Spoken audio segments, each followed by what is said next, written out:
Hallelujah. ಈ ಸಂದರ್ಭದಲ್ಲಿ ದೇವರ ಪರಿಶುದ್ಧವಾದ ವಾಕ್ಯದಲ್ಲಿ ಒಂದು ಮಾತು ಬರೆದಿದೆ. ಅದೇನಂತಂದ್ರೆ, ನನ್ನ ಮಕ್ಕಳು ಸತ್ಯದಲ್ಲಿ ನಡೆಯುತ್ತಾ ಇದ್ದಾರೆ ಎಂಬ ಸಂತೋಷಕ್ಕಿಂತ ಇನ್ನು ಯಾವ ಸಂತೋಷ ನನಗಿದೆ. ಅದೇ ರೀತಿಯಲ್ಲಿ ಪ್ರಿಯ ನನ್ನ ಸ್ನೇಹಿತ, ಆತ್ಮೀಯ ಸಹೋದರ, ಆತ್ಮೀಯ ಮಗ ಸಂತೋಷವರು, ಧರ್ಮಪತ್ನಿ ನಮ್ಮ ಮಗಳು, ಈ ರೀತಿಯಾಗಿ ಆತ್ಮಿಕವಾಗಿ ನಡೆಯುತ್ತಾ ನಿಮ್ಮೆಲ್ಲರನ್ನು ಅನ್ಯ ಭಾಷೆಯಲ್ಲಿ, ಪವಿತ್ರಾತ್ಮ ಪ್ರೇರಣೆಯಲ್ಲಿ, ಅದ್ಭುತ ಸೂಚನೆಗಳಲ್ಲಿ ಇವೆಲ್ಲ ನಡೀತಾ ಇದ್ದ ನೋಡಿ ನಾನು ಮಾತ್ರವಲ್ಲ, ದೇವದೂತರು ದೇವರು ಸಂತೋಷಪಡ್ತಾರೆ. ಇದು ದೇವರಿಗೆ ಬಹಳ ಇಷ್ಟವಾದ ಆರಾಧನೆ. ಇದು ಜೀವಿತ ದೇವರ ಈ ಸೇವೆ ದೇವರಿಗೆ ಬಹಳ ಇಷ್ಟವಾದ ಸೇವೆ. ಹಲ್ಲೆಲೂಯಾ. ಅರಸುಗಳ ಗ್ರಂಥದಲ್ಲಿ ಬರೆಯಲ್ಪಟ್ಟಿದೆ. ಸೊ ಓದ್ಬೇಕಾದ್ರೆ ನೀವು ಓದ್ಬೋದು. ಅರಸುಗಳ ಗ್ರಂಥ 17ನೇ ಅಧ್ಯಾಯದಲ್ಲಿದೆ. ಓಕೆ ಮಕ್ಕಳೇ, ಮೊದಲನೇ ಅರಸು. ಓಕೆ ಮಕ್ಕಳೇ,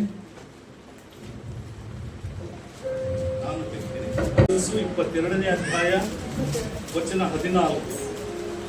ಅದಕ್ಕೆ ಮೀಕಾಯನು, ಯೆಹೋವನಾಣೆ, ಯೆಹೋವನು ಹೇಳುವುದನ್ನೇ ನುಡಿಯುತ್ತೇನೆ ಎಂದು ಉತ್ತರ ಕೊಟ್ಟನು. ನಮ್ಮ ಥಿಯಾಲಜಿನ ಓದುವಾಗ, ವೇದ ಪಾರಾಯಣ ಶಾಸ್ತ್ರಗಳನ್ನು ಓದುವಾಗ ನಾವು ಮೇಜರ್ ಪ್ರಾಫಿಟ್ಸ್ ಮತ್ತು ಮೈನರ್ ಪ್ರಾಫಿಟ್ಸ್ ಎಂಬುದಾಗಿ ನಾವು ನೋಡ್ತೇವೆ. ದೊಡ್ಡ ಪ್ರವಾದಿಗಳು, ಚಿಕ್ಕ ಪ್ರವಾದಿಗಳು ಎಂಬುದಾಗಿ. ಇಲ್ಲಿ ಒಬ್ಬ ಪ್ರವಾದಿ ಇದ್ದಾನೆ, ಆತನ ಹೆಸರು ಮಿಕಾಯ ಎಂಬುದಾಗಿ. ಒಬ್ಬ ರಾಜನು ಆಳ್ತಾ ಇದ್ದ, ಆತನ ಹೆಸರು ಅಹಾಬನು ಎಂಬುದಾಗಿ. ಬಹಳ ದುಷ್ಟ ರಾಜ, ಬಹಳ ಕೆಟ್ಟ ರಾಜ.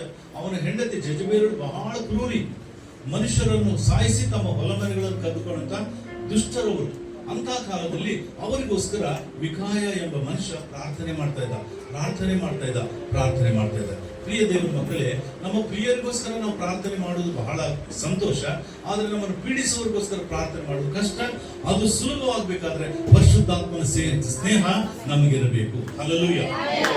ಯಾವ ಮನುಷ್ಯ ಪರಿಶುದ್ಧಾತ್ಮನಲ್ಲಿ ಇರ್ತಾನೋ ಆ ಮನುಷ್ಯ ಬಾಯಿ ತೆಗೆದ ತಕ್ಷಣ ಪರವಶನಾಗಿರ್ತಾನೆ. ಆತನು ಮಾಡುವ ಪ್ರಾರ್ಥನೆ ಪರಲೋಕಕ್ಕೆ ಹೋಗ್ತದೆ, ಅವನು ಸಹ ಪರಲೋಕಕ್ಕೆ ಹೋಗ್ತಾನೆ. ಆಮೇಲೆ ದುಷ್ಟ ಅಹಾಬನೇ, ನೀನ್ ಮಾಡೋದು ಸರಿ ಇಲ್ಲ, ನೀನ್ ಮಾತಾಡೋದು ಅಥವಾ ನೀನ್ ಮಾಡೋ ಕ್ರಿಯೆಗಳು ದೇವ್ರಿಗೆ ಇಷ್ಟವಿಲ್ಲ ಎಂಬುದಾಗಿ ಹೇಳಿದ. ಅವನು ಕೇಳಲೇ ಇಲ್ಲ. ಆಮೇಲೆ ಹೇಳಿದ, ಅಪ್ಪ, ಈಗ 400 ಜನ ನನ್ನಲ್ಲಿ ಪ್ರವಾದಿಗಳಿದ್ದಾರೆ, ನನ್ನ ದೊಡ್ಡ ರಾಜ. ಅವರೆಲ್ಲರೂ ಕೊಂಬುಗಳನ್ನು, ಕಬ್ಬಿಣದ ಗದೆಗಳನ್ನು, ಕೊಂಬುಗಳನ್ನು ಇಟ್ಕೊಂಡು ನಾಟ್ಯವಾಡಿ ನನ್ನ ಪ್ರವಾದನೆ ಹೇಳಿದ್ದಾರೆ. ನೀನು ಶತ್ರುವಿಗೆ ವಿರೋಧವಾಗಿ ಯುದ್ಧಕ್ಕೆ ನೀನು ಹೋಗು ಎಂಬುದಾಗಿ ಹೇಳಿದ್ದಾರೆ. ನೀನು ಬೇಡ ಅಂತ ಇದೆಯಾ? ನೀನು ಇಲ್ಲೇ ಇರು, ನೀನು ಉಪವಾಸ ಇರು, ನಾನು ಬಂದು ನಿನ್ನ ಪೂಜೆ ಮಾಡೋದು ಅಂತ ಹೇಳಿದ. ಆಗ ಮಿಕಾಯ ಹೇಳಿದ, ಅಯ್ಯ, ನೀನು ಬಂದಿರ್ತಾನೆ, ನೀನು ಬರಲ್ಲಪ್ಪ. ಯಾಕೆ ಬರಲ್ಲ? ನನ್ ಗೊತ್ತಾಗಿದೆ, ನಾನು ನೋಡಿ ಬಂದಿದ್ದೇನೆ. ಏನ್ ನೋಡಿ ಬಂದಿದ್ಯಾ? ಓಕೆ, ಮುಂದೆ ಬನ್ರಿ.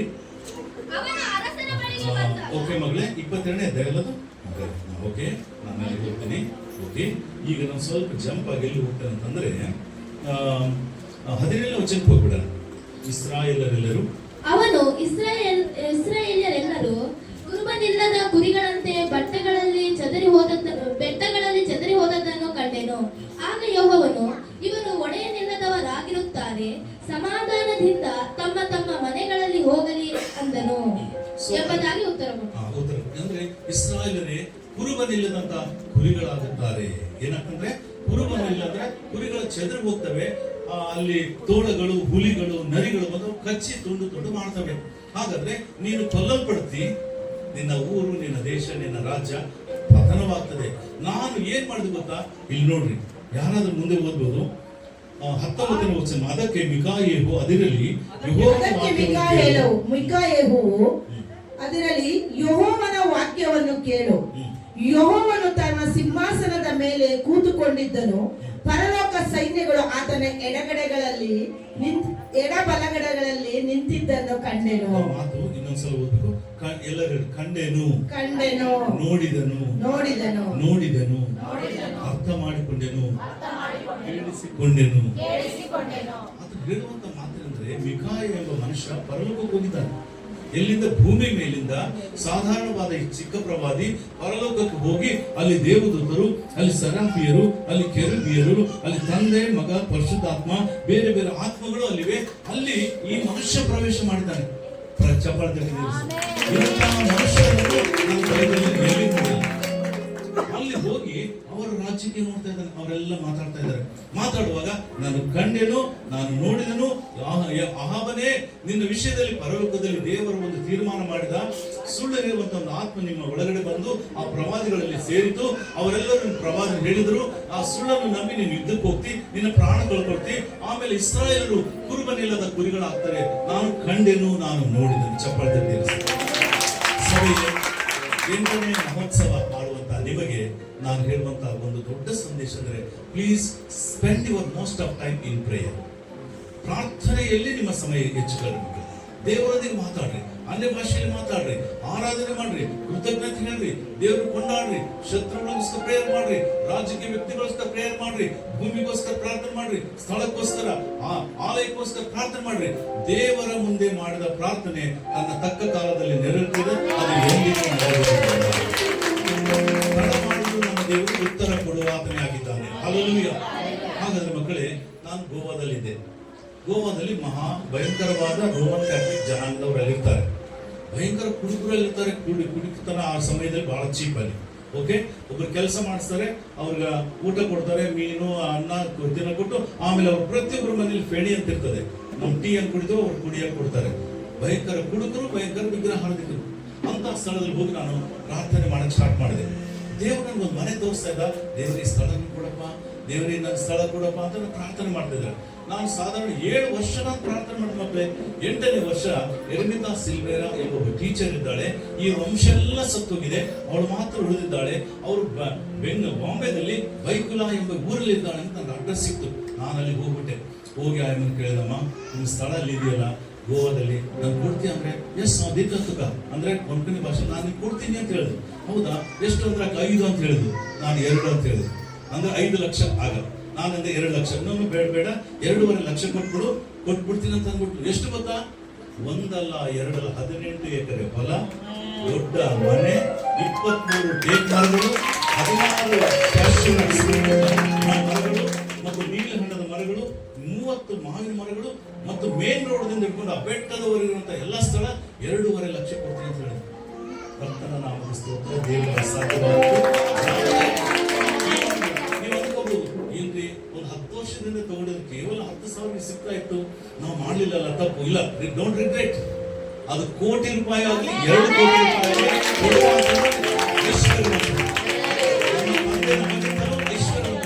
ಅದರಿಂದ ಅಸಾಧ್ಯವಾದದ್ದು ಒಂದೂ ಇಲ್ಲ. ಹಲ್ಲೆಲೂಯಾ. ಆದ ಕಾರಣ ಮಕ್ಕಳೇ, ನನ್ನ ಅನುಭವದಿಂದ ಅನುಭವ ಆಗಿದೆ.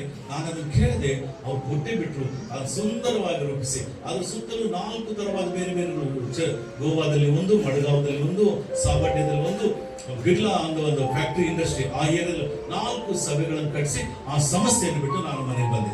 ಬರುವಾಗ ಬರೀ ಕೈಯಿಂದ ಬಂದೆ. ನಾನು ಏನ್ ತಗೊಂಡು ಬರ್ಲಿಲ್ಲ. ನನಗೆ ಆಮೇಲೆ ದೇವರ ಮಕ್ಕಳಿಗೆ ಎಲ್ಲಾ ಮಾತು ನಾನು ಯಾಕೆ ಹೇಳ್ತಾ ಅಂದ್ರೆ, today is the day you have to rejoice. ದೇವರು ನಿಮ್ಗೆ ಒಳ್ಳೆ ದೇವರು ಸಿಕ್ಕಿದ್ದಾನೆ, ಪ್ರಾರ್ಥನೆ ಕೇಳುವಂತ ದೇವರು ಸಿಕ್ಕಿದ್ದಾನೆ. ಆದ ಕಾರಣ ನೀವು ಪ್ರಾರ್ಥನೆ ಮಾಡುವಾಗ ತುಟಿಗಳಿಂದ ಮಾಡಬೇಡಿರಿ, ಹೃದಯದಿಂದ ಮಾಡಿ. ಆಮೇಲೆ ಪ್ರಾರ್ಥನೆ ಮಾಡುವಾಗ ನಿಮಗೋಸ್ಕರ ಮಾಡಬೇಡ್ರಿ, ನೀವು ಬೇರೆಯವರೆಲ್ಲರಿಗೋಸ್ಕರ. ನಮ್ಮ ಮನೆಯಲ್ಲಿ 5 ಜನ ಗಂಡು ಮಕ್ಕಳು. ನಾವು, ನಮ್ಮ ತಾಯಿಗೆ 2 ಹೆಣ್ಮಕ್ಳು. ಭಕ್ತನಾದ ಪೌಲನು ಆ ಆತ್ಮೀಯ ಭಾಷೆ ಅದು ಲೋಕದ ಜನರಿಗೆ ಅರ್ಥ ಆಗಲ್ಲ. ನನ್ನ ನಿಜ ಕುಮಾರನಾದ ತೀತನೇ, ನನ್ನ ಪ್ರೀತ ಮಗನಾದ ತಿಮೋಥಿಯನೇ ಎಂಬುದ ಹೇಳುವಾಗ it's a relationship in the heart, in the spirit, ಆತ್ಮಲೋಕದಲ್ಲಿ ಸಂಬಂಧ. ಹಲ್ಲೆಲೂಯಾ. ಹಾಗಾದ್ರೆ ಈ ಸಂದರ್ಭದಲ್ಲಿ ಪ್ರಿಯ ಸಂತೋಷ್ ಅವರು ಮಾಡುವಂತ ಈ ಸೇವೆಗಾಗಿ ದೇವರಿಗೆ ಸ್ತೋತ್ರ. ನಾನು ಬಹಳ ಸಂತೋಷ ಪಡ್ತಾ ಇದ್ದೇನೆ. ಅಭಿಷೇಕ ಅವರ ಮೇಲಿದೆ. ಅಭಿಷೇಕ ಅವರು ವಿಚಾರ ಮಾಡ್ತಾರೆ, ವಿಚಾರಣೆ ಮಾಡಿ ಯೋಚನೆ ಮಾಡ್ತಾರೆ. ದೇವರಿಗೆ ಏನ್ ಮಾಡ್ಲಪ್ಪ ಅಂತ ನಮ್ಮಂತ ಸೇವಕರ ಅನುಭವ ಬಂದು ವಿಚಾರಣೆ, ಅಯ್ಯ ಇದು ನಾನು ಏನ್ ಮಾಡ್ಬೇಕಂತ ನಾನು ಹೇಳ್ತೇನೆ. ಅವರು ಬುದ್ಧಿವಂತರು, ದೇವರ ಆತ್ಮ ಜೊತೆಗಿದ್ದಾರೆ. ಖಂಡಿತವಾಗಿ ಅವರನ್ನು ದೇವರು ನಡೆಸ್ತಾರೆ. ಆಮೇಲೆ ದೇವರ ಆಶೆ ಏನಂದ್ರೆ ನೀವು ನನಗೆ ಮಕ್ಕಳಾಗಬೇಕು, ಅನೇಕ ಜನರು ನಿಮಗೆ ಮಕ್ಕಳಾಗಬೇಕು. ಈ ದಿನ ಮಕ್ಕಳು, ಅಕ್ಕ ತಂಗಿಯರು, ಅಣ್ಣ ತಮ್ಮ, ಸಹೋದರ ಮಾಡಿದಂತ ದೇವರ ಪರಿಶುದ್ಧವಾದ ಶಿಲುಬೆ ರಕ್ತಕ್ಕಾಗಿ ದೇವರಿಗೆ ಸ್ತೋತ್ರ. Hallelujah, hallelujah. ಸೊ ಈ ದಿನ ಸಹೋದರ ಸಂತೋಷ್ ಅವರು ಆತ್ಮೀಯ ಮಕ್ಕಳು. ನೀವು ಅವರ ಮಾತು ಕೇಳ್ತಾ ಇದ್ದೀರಿ, ಕೈಕೊಂಡು ನಡೀತಾ ಇದ್ದೀರಿ, ಪ್ರಾರ್ಥನೆ ಮಾಡ್ತಾ ಇದ್ದೀರಿ. ಅನುಭವದಲ್ಲಿ ಬರ್ತಾ ಇದ್ರಿ, ಸಾಕ್ಷಿ ಹೇಳ್ತಾ ಇದ್ರಿ, ಬಡತನದಿಂದ ಸಿರಿತನಕ್ಕೆ ಬರ್ತಾ ಇದ್ರಿ, ಅಜ್ಞಾನದಿಂದ ಜ್ಞಾನಕ್ಕೆ ಬರ್ತಾ ಇದ್ರಿ, ಅನಾರೋಗ್ಯದಿಂದ ಆರೋಗ್ಯಕ್ಕೆ ಬರ್ತಾ ಇದ್ರಿ, ಬಂಜಿತನದಿಂದ ತಾಯಿ ಎಂಬ ಬಿರುದು ಹೊಂದುತ್ತಾ ಇದ್ರಿ.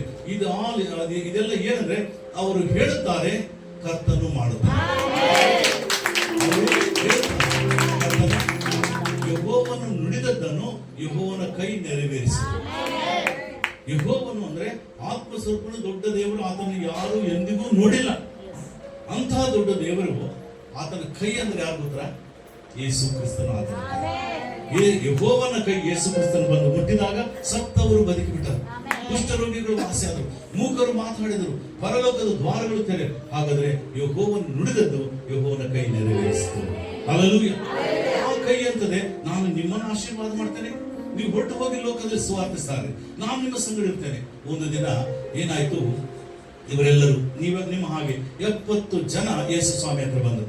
ಸ್ವಾಮಿ, ನಾವು ನಿನ್ನ ಶಿಷ್ಯರು, ನಿನ್ನ ಮಕ್ಕಳು, ನಾವು ನಿನ್ನವನ್ನು ವಿಮೋಚಿಸಿದ್ವಿ, ನಮಗೆ ತಂದೆ ದೇವರಾಗಿದ್ದಿ, ಸ್ತೋತ್ರ, ನಾವು ಸುವಾರ್ತೆ ಸೇವೆ ಹೋಗ್ತೇವೆ. ಹೌದಪ್ಪ, ಹೋಗ್ರಿ, ದೇವ್ರು ನಾನು ನಿಮ್ಮನ್ನು ಆಶೀರ್ವಾದ ಮಾಡ್ತೇನೆ, ನೀವು ಹೋಗ್ರಿ ಸುವಾರ್ತಿಸ್ತಾರೆ. ಹೋಗ್ಬಿಟ್ಟ ಮೇಲೆ ವಾಪಸ್ ಬಂದ್ರು. ವಾಪಸ್ ಬಂದ್ಮೇಲೆ ಅವ್ರು ಹೇಳಿದ್ರು, ಅಪ್ಪ ಯೇಸು ಸ್ವಾಮಿ, ನಮಗೆ ಬಹಳ ಸಂತೋಷ, ಇವತ್ತು ಕುಣಿದಾಡ್ಬೇಕನ್ನಿಸ್ತದೆ. ಯಾಕೆ ಮಕ್ಕಳು, ಏನಾಯ್ತು ಅಂದ್ರೆ, ನಾವು ಪ್ರಾರ್ಥನೆ ಮಾಡಿದ್ರೆ ದೆವ್ವಗಳು ಓಡೋಗ್ತಾ ಇದ್ವು, ಬಿಟ್ಟು ಹೋಗ್ತಾ ಇದ್ವು, ವಾಸಿ ಆಗ್ತಿತ್ತು, ನಮಗೆ ರೋಗಗಳು ವಾಸಿ ಆಗ್ತಿದ್ವು. ಇದನ್ನು ನೋಡಿ ನಾವು ಆರ್ಡಿನರಿ ಪೀಪಲ್, ಎಕ್ಸ್ಟ್ರಾರ್ಡಿನರಿ ಅದ್ಭುತ ಕಾರ್ಯ ನಮ್ಮ ಇವತ್ತು ಜರುಗಿತು. ಅದನ್ನು ನೋಡಿ ನಮ್ಗೆ ಬಹಳ ಸಂತೋಷ. ಚಪ್ಪಾಳೆ ದೇವರಿಗೆ. ಆದ್ರೆ ಎಲ್ಲರಿಗೂ ಗೋಚರ, ಅಗೋಚರ. ಗೋಚರ ಅಂದ್ರೆ ಕಾಣುವುದು, ಅಗೋಚರ ಅಂದ್ರೆ ಕಾಣದೇ. ಸೊ ಮಕ್ಕಳೇ, ನೀವು ಗೋಚರವಾದದ್ದು ನೋಡಿದ್ರಿ, ನಾನು ಅಗೋಚರವಾದದ್ದು ನೋಡ್ತೇನೆ. ನನ್ನ ಮಕ್ಕಳೇ, ನನಗೆ 12 ಜನ ಶಿಷ್ಯರು, ಅವ್ರು ಬೇರೆ, ಅವ್ರ ಪರಲೋಕದಲ್ಲಿ 12 ಜನ ಸಿಂಹಾಸನಗಳ ಮೇಲೆ ಅವ್ರು ಕೂತ್ಕೊಳ್ತಾರೆ. ನೀವು 70 ಜನ ಇದ್ದೀರಲ್ಲಪ್ಪ, ನೀವು ನನ್ನ ಮಾತು ಕೇಳಿ ಹೋಗಿ ದೇವರ ಸೇವೆ ಮಾಡುವಾಗ ಏನಾಯ್ತು ಗೊತ್ತಾ?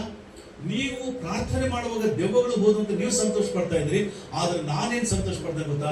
ನೀವು ಪ್ರಾರ್ಥನೆ ಮಾಡುವಾಗ ಆಕಾಶದಿಂದ ಸೈತಾನನು ಸಿಡಿಲಿನೋಪಾದಿಯಲ್ಲಿ ನಿಮ್ಮ ಪ್ರಾರ್ಥನೆ ಕೇಳಿ ಕೆಳಗೆ ದೇವರ ಮಾತು ಕೇಳುವುದು, ಪ್ರಾರ್ಥನೆ ಮಾಡುವುದು ಅದ್ಭುತವಾದ ವಿಷಯ. ನಮ್ಮ ದೇವರ ಸನ್ನಿಧಿಯಲ್ಲಿ ಈ 2 ವಿಷಯಗಳು ಕಲ್ತ್ಕೊಂಡ್ರೆ ನಮ್ಮ ಈ ಲೋಕದಲ್ಲಿ ಯಾವ ಕಾರ್ಯವು ನಮ್ಮ ಮುಂದೆ ನಿಲ್ಲಲಿಕ್ಕೆ ಸಾಧ್ಯವಿಲ್ಲ. ಆದ ಕಾರಣ ಪ್ರಾರ್ಥನೆಯಲ್ಲಿ ಹೆಚ್ಚು ಸಮಯ ಕೇಳಿರಿ, ದೇವರ ವಾಕ್ಯವನ್ನು ಕೇಳುವುದರಲ್ಲಿ ಕೈಕೊಂಡು ನಡೆಯುವುದರಲ್ಲಿ ಪಾಲನೆ ಮಾಡಿದ್ರೆ, ನಾನು ಹೇಳ್ತೇನೆ, ಊಟಕ್ಕೂ ಬಟ್ಟೆಗೂ ಮರ್ಯಾದೆಗೂ ಘನತೆಗೂ ಯಾವುದಕ್ಕೂ ಕೊರತೆ ಇಲ್ಲ. ಹಲ್ಲೆಲೂಯಾ. ಮತ್ತೆ ಈ ಸಂದರ್ಭದಲ್ಲಿ ವಿಶೇಷವಾಗಿ ಪ್ರತ್ಯೇಕವಾಗಿ ನಾನು ಹೇಳ್ತೇನೆ ಮಕ್ಕಳೇ, ನಾನು ಸಹ ಅಮ್ಮನವರು ಹೇಳಿದ ಪ್ರಕಾರ ನನ್ನ ಕೈಗಳು ಬಹಳ ಧನಿಕವಾದ ಕೈಗಳು, ಬಹಳ ಅದ್ಭುತ. ನನ್ನ ಕೈಯಲ್ಲಿ ಬಹಳ ಅದ್ಭುತ ಅಂದ್ರೆ ಪ್ರತಿ ವಾರ 10 ರಿಂದ 20 ಅದ್ಭುತಗಳು ಜರುಗುತ್ತವೆ. ಆಮೇಲೆ ಈ 8ನೇ ವರ್ಷದ ವಾರ್ಷಿಕೋತ್ಸವದಲ್ಲಿ ಈ ತಾತ್ಪರ್ಯಗಳನ್ನು ಕಲ್ತ್ಕೊಳ್ಳಿ. 9ನೇ ವರ್ಷ ಬಂದಾಗ ಮಹಾ ಅದ್ಭುತ ಕಾರ್ಯಗಳು, ಹೇಳಲಾರ್ದ ಕಾರ್ಯಗಳು ನಿಮ್ಮ ಸುತ್ತಲೂ ನಡೆಸ್ತಾನೆ, ಸುರಿತಾನೆ, ನಾನು ನಂಬುತ್ತಾ ಇದ್ದೇನೆ. ಹಾಗಾದ್ರೆ ಮಕ್ಕಳ ಸಂದರ್ಭದಲ್ಲಿ ಕರ್ತನ ನಾಮಕ್ಕೆ ಸ್ತೋತ್ರ. ನಾನು ಹೇಳಿದೆ, ಒಬ್ಬ ಮನುಷ್ಯ ಪ್ರಾರ್ಥನೆ ಮಾಡ್ತಾ ಮಾಡ್ತಾ ಮಾಡ್ತಾ ಅವನು ಪರಲೋಕಕ್ಕೆ ಹೋಗ್ಬಿಟ್ಟು ದೇವರ ವಿಷಯಗಳನ್ನು ನೋಡಿ ಬಂದ ಅಂತ ಭಾಗ್ಯ ಈ ಸಭೆಗೆ ಕೊಡಲ್ಪಡಲಿ. ಪ್ರಾರ್ಥನೆ ಮಾಡಿ, ನಿಸ್ವಾರ್ಥವಾಗಿ ಪ್ರಾರ್ಥನೆ ಮಾಡ್ರಿ, ಶತ್ರುಗಳಿಗೋಸ್ಕರ ಪ್ರಾರ್ಥನೆ ಮಾಡ್ರಿ, ರಾಜಕೀಯ ವ್ಯಕ್ತಿಗಳಿಗೋಸ್ಕರ ಪ್ರಾರ್ಥನೆ ಮಾಡ್ರಿ. ಎಲ್ಲಾ ಗಂಧಗಳು ನಡೀತಾ ಇದೆ, ಅನ್ಯಾಯ, ಭಯಂಕರವಾದ ವಿಷಯಗಳು ನಮ್ಮ ಮೇಲೆ, ಅಪರಾಧ, ನಿಂದೆಗಳು ಬಂದೆ, ಪ್ರಾರ್ಥನೆ ಮಾಡೋಣ. ನಾನು ಹೇಳ್ತೀನಿ, ಅವೆಲ್ಲವೂ ಬಿದ್ದು ಅವರ ತಂತ್ರಗಳು ನಡೆಯುತ್ತಿಲ್ಲ. ಮತ್ತು ಅವ್ರು ಏನೇ ಮಾಡ್ಲಿ, ಏನಾಗ್ತದೆ ಲಾಸ್ಟ್ ಏನಾಗ್ತದೆ ಗೊತ್ತಾ? ಅವರೆಲ್ಲ ತಂತ್ರಗಳು ಮಾಡ್ತಾ ಇರುವಾಗ ನಮ್ಮ ದೇವರು ಆಕಾಶದಲ್ಲಿ ಬರ್ತಾನೆ. ಆತನು ಹೇಳಿದ್ದನ್ನು ಮಾಡುವಾತನು ಮತ್ತು ಹೇಳಿದ್ದನ್ನು ನಡೆಸುವಾತನು. ಆಕಾಶದಲ್ಲಿ ಬಂದ ತಕ್ಷಣ ಕಣ್ಣು ರೆಪ್ಪೆ ಹೊಡೆಯುವುದರೊಳಗಾಗಿ ನಾವೆಲ್ಲರೂ ಈ ಲೋಕದ ಗೋಜು, ಆರ್ಥಿಕ ಸಮಸ್ಯೆ, ರಾಜಕೀಯ ಸಮಸ್ಯೆ ಎಲ್ಲ ಬಿಟ್ಟು ಮಹಿಮಾಶಯಗಳನ್ನು ಧರಿಸಿಕೊಂಡು ಕಣ್ಣು ರೆಪ್ಪೆ ಪರಲೋಕಕ್ಕೆ ನಾವು ಹೋಗ್ಬಿಡ್ತೇವೆ. ಹಾಗಾದ್ರೆ ಮಕ್ಕಳೇ, ಈ ಸಂದರ್ಭದಲ್ಲಿ ನಮ್ಮ ದೇವರು ದೊಡ್ಡವನು, ಆತ ನಂಬಿಕೊಂಡು ನಾವು ಈ ಲೋಕದಲ್ಲಿ ಬಾಳೋಣ.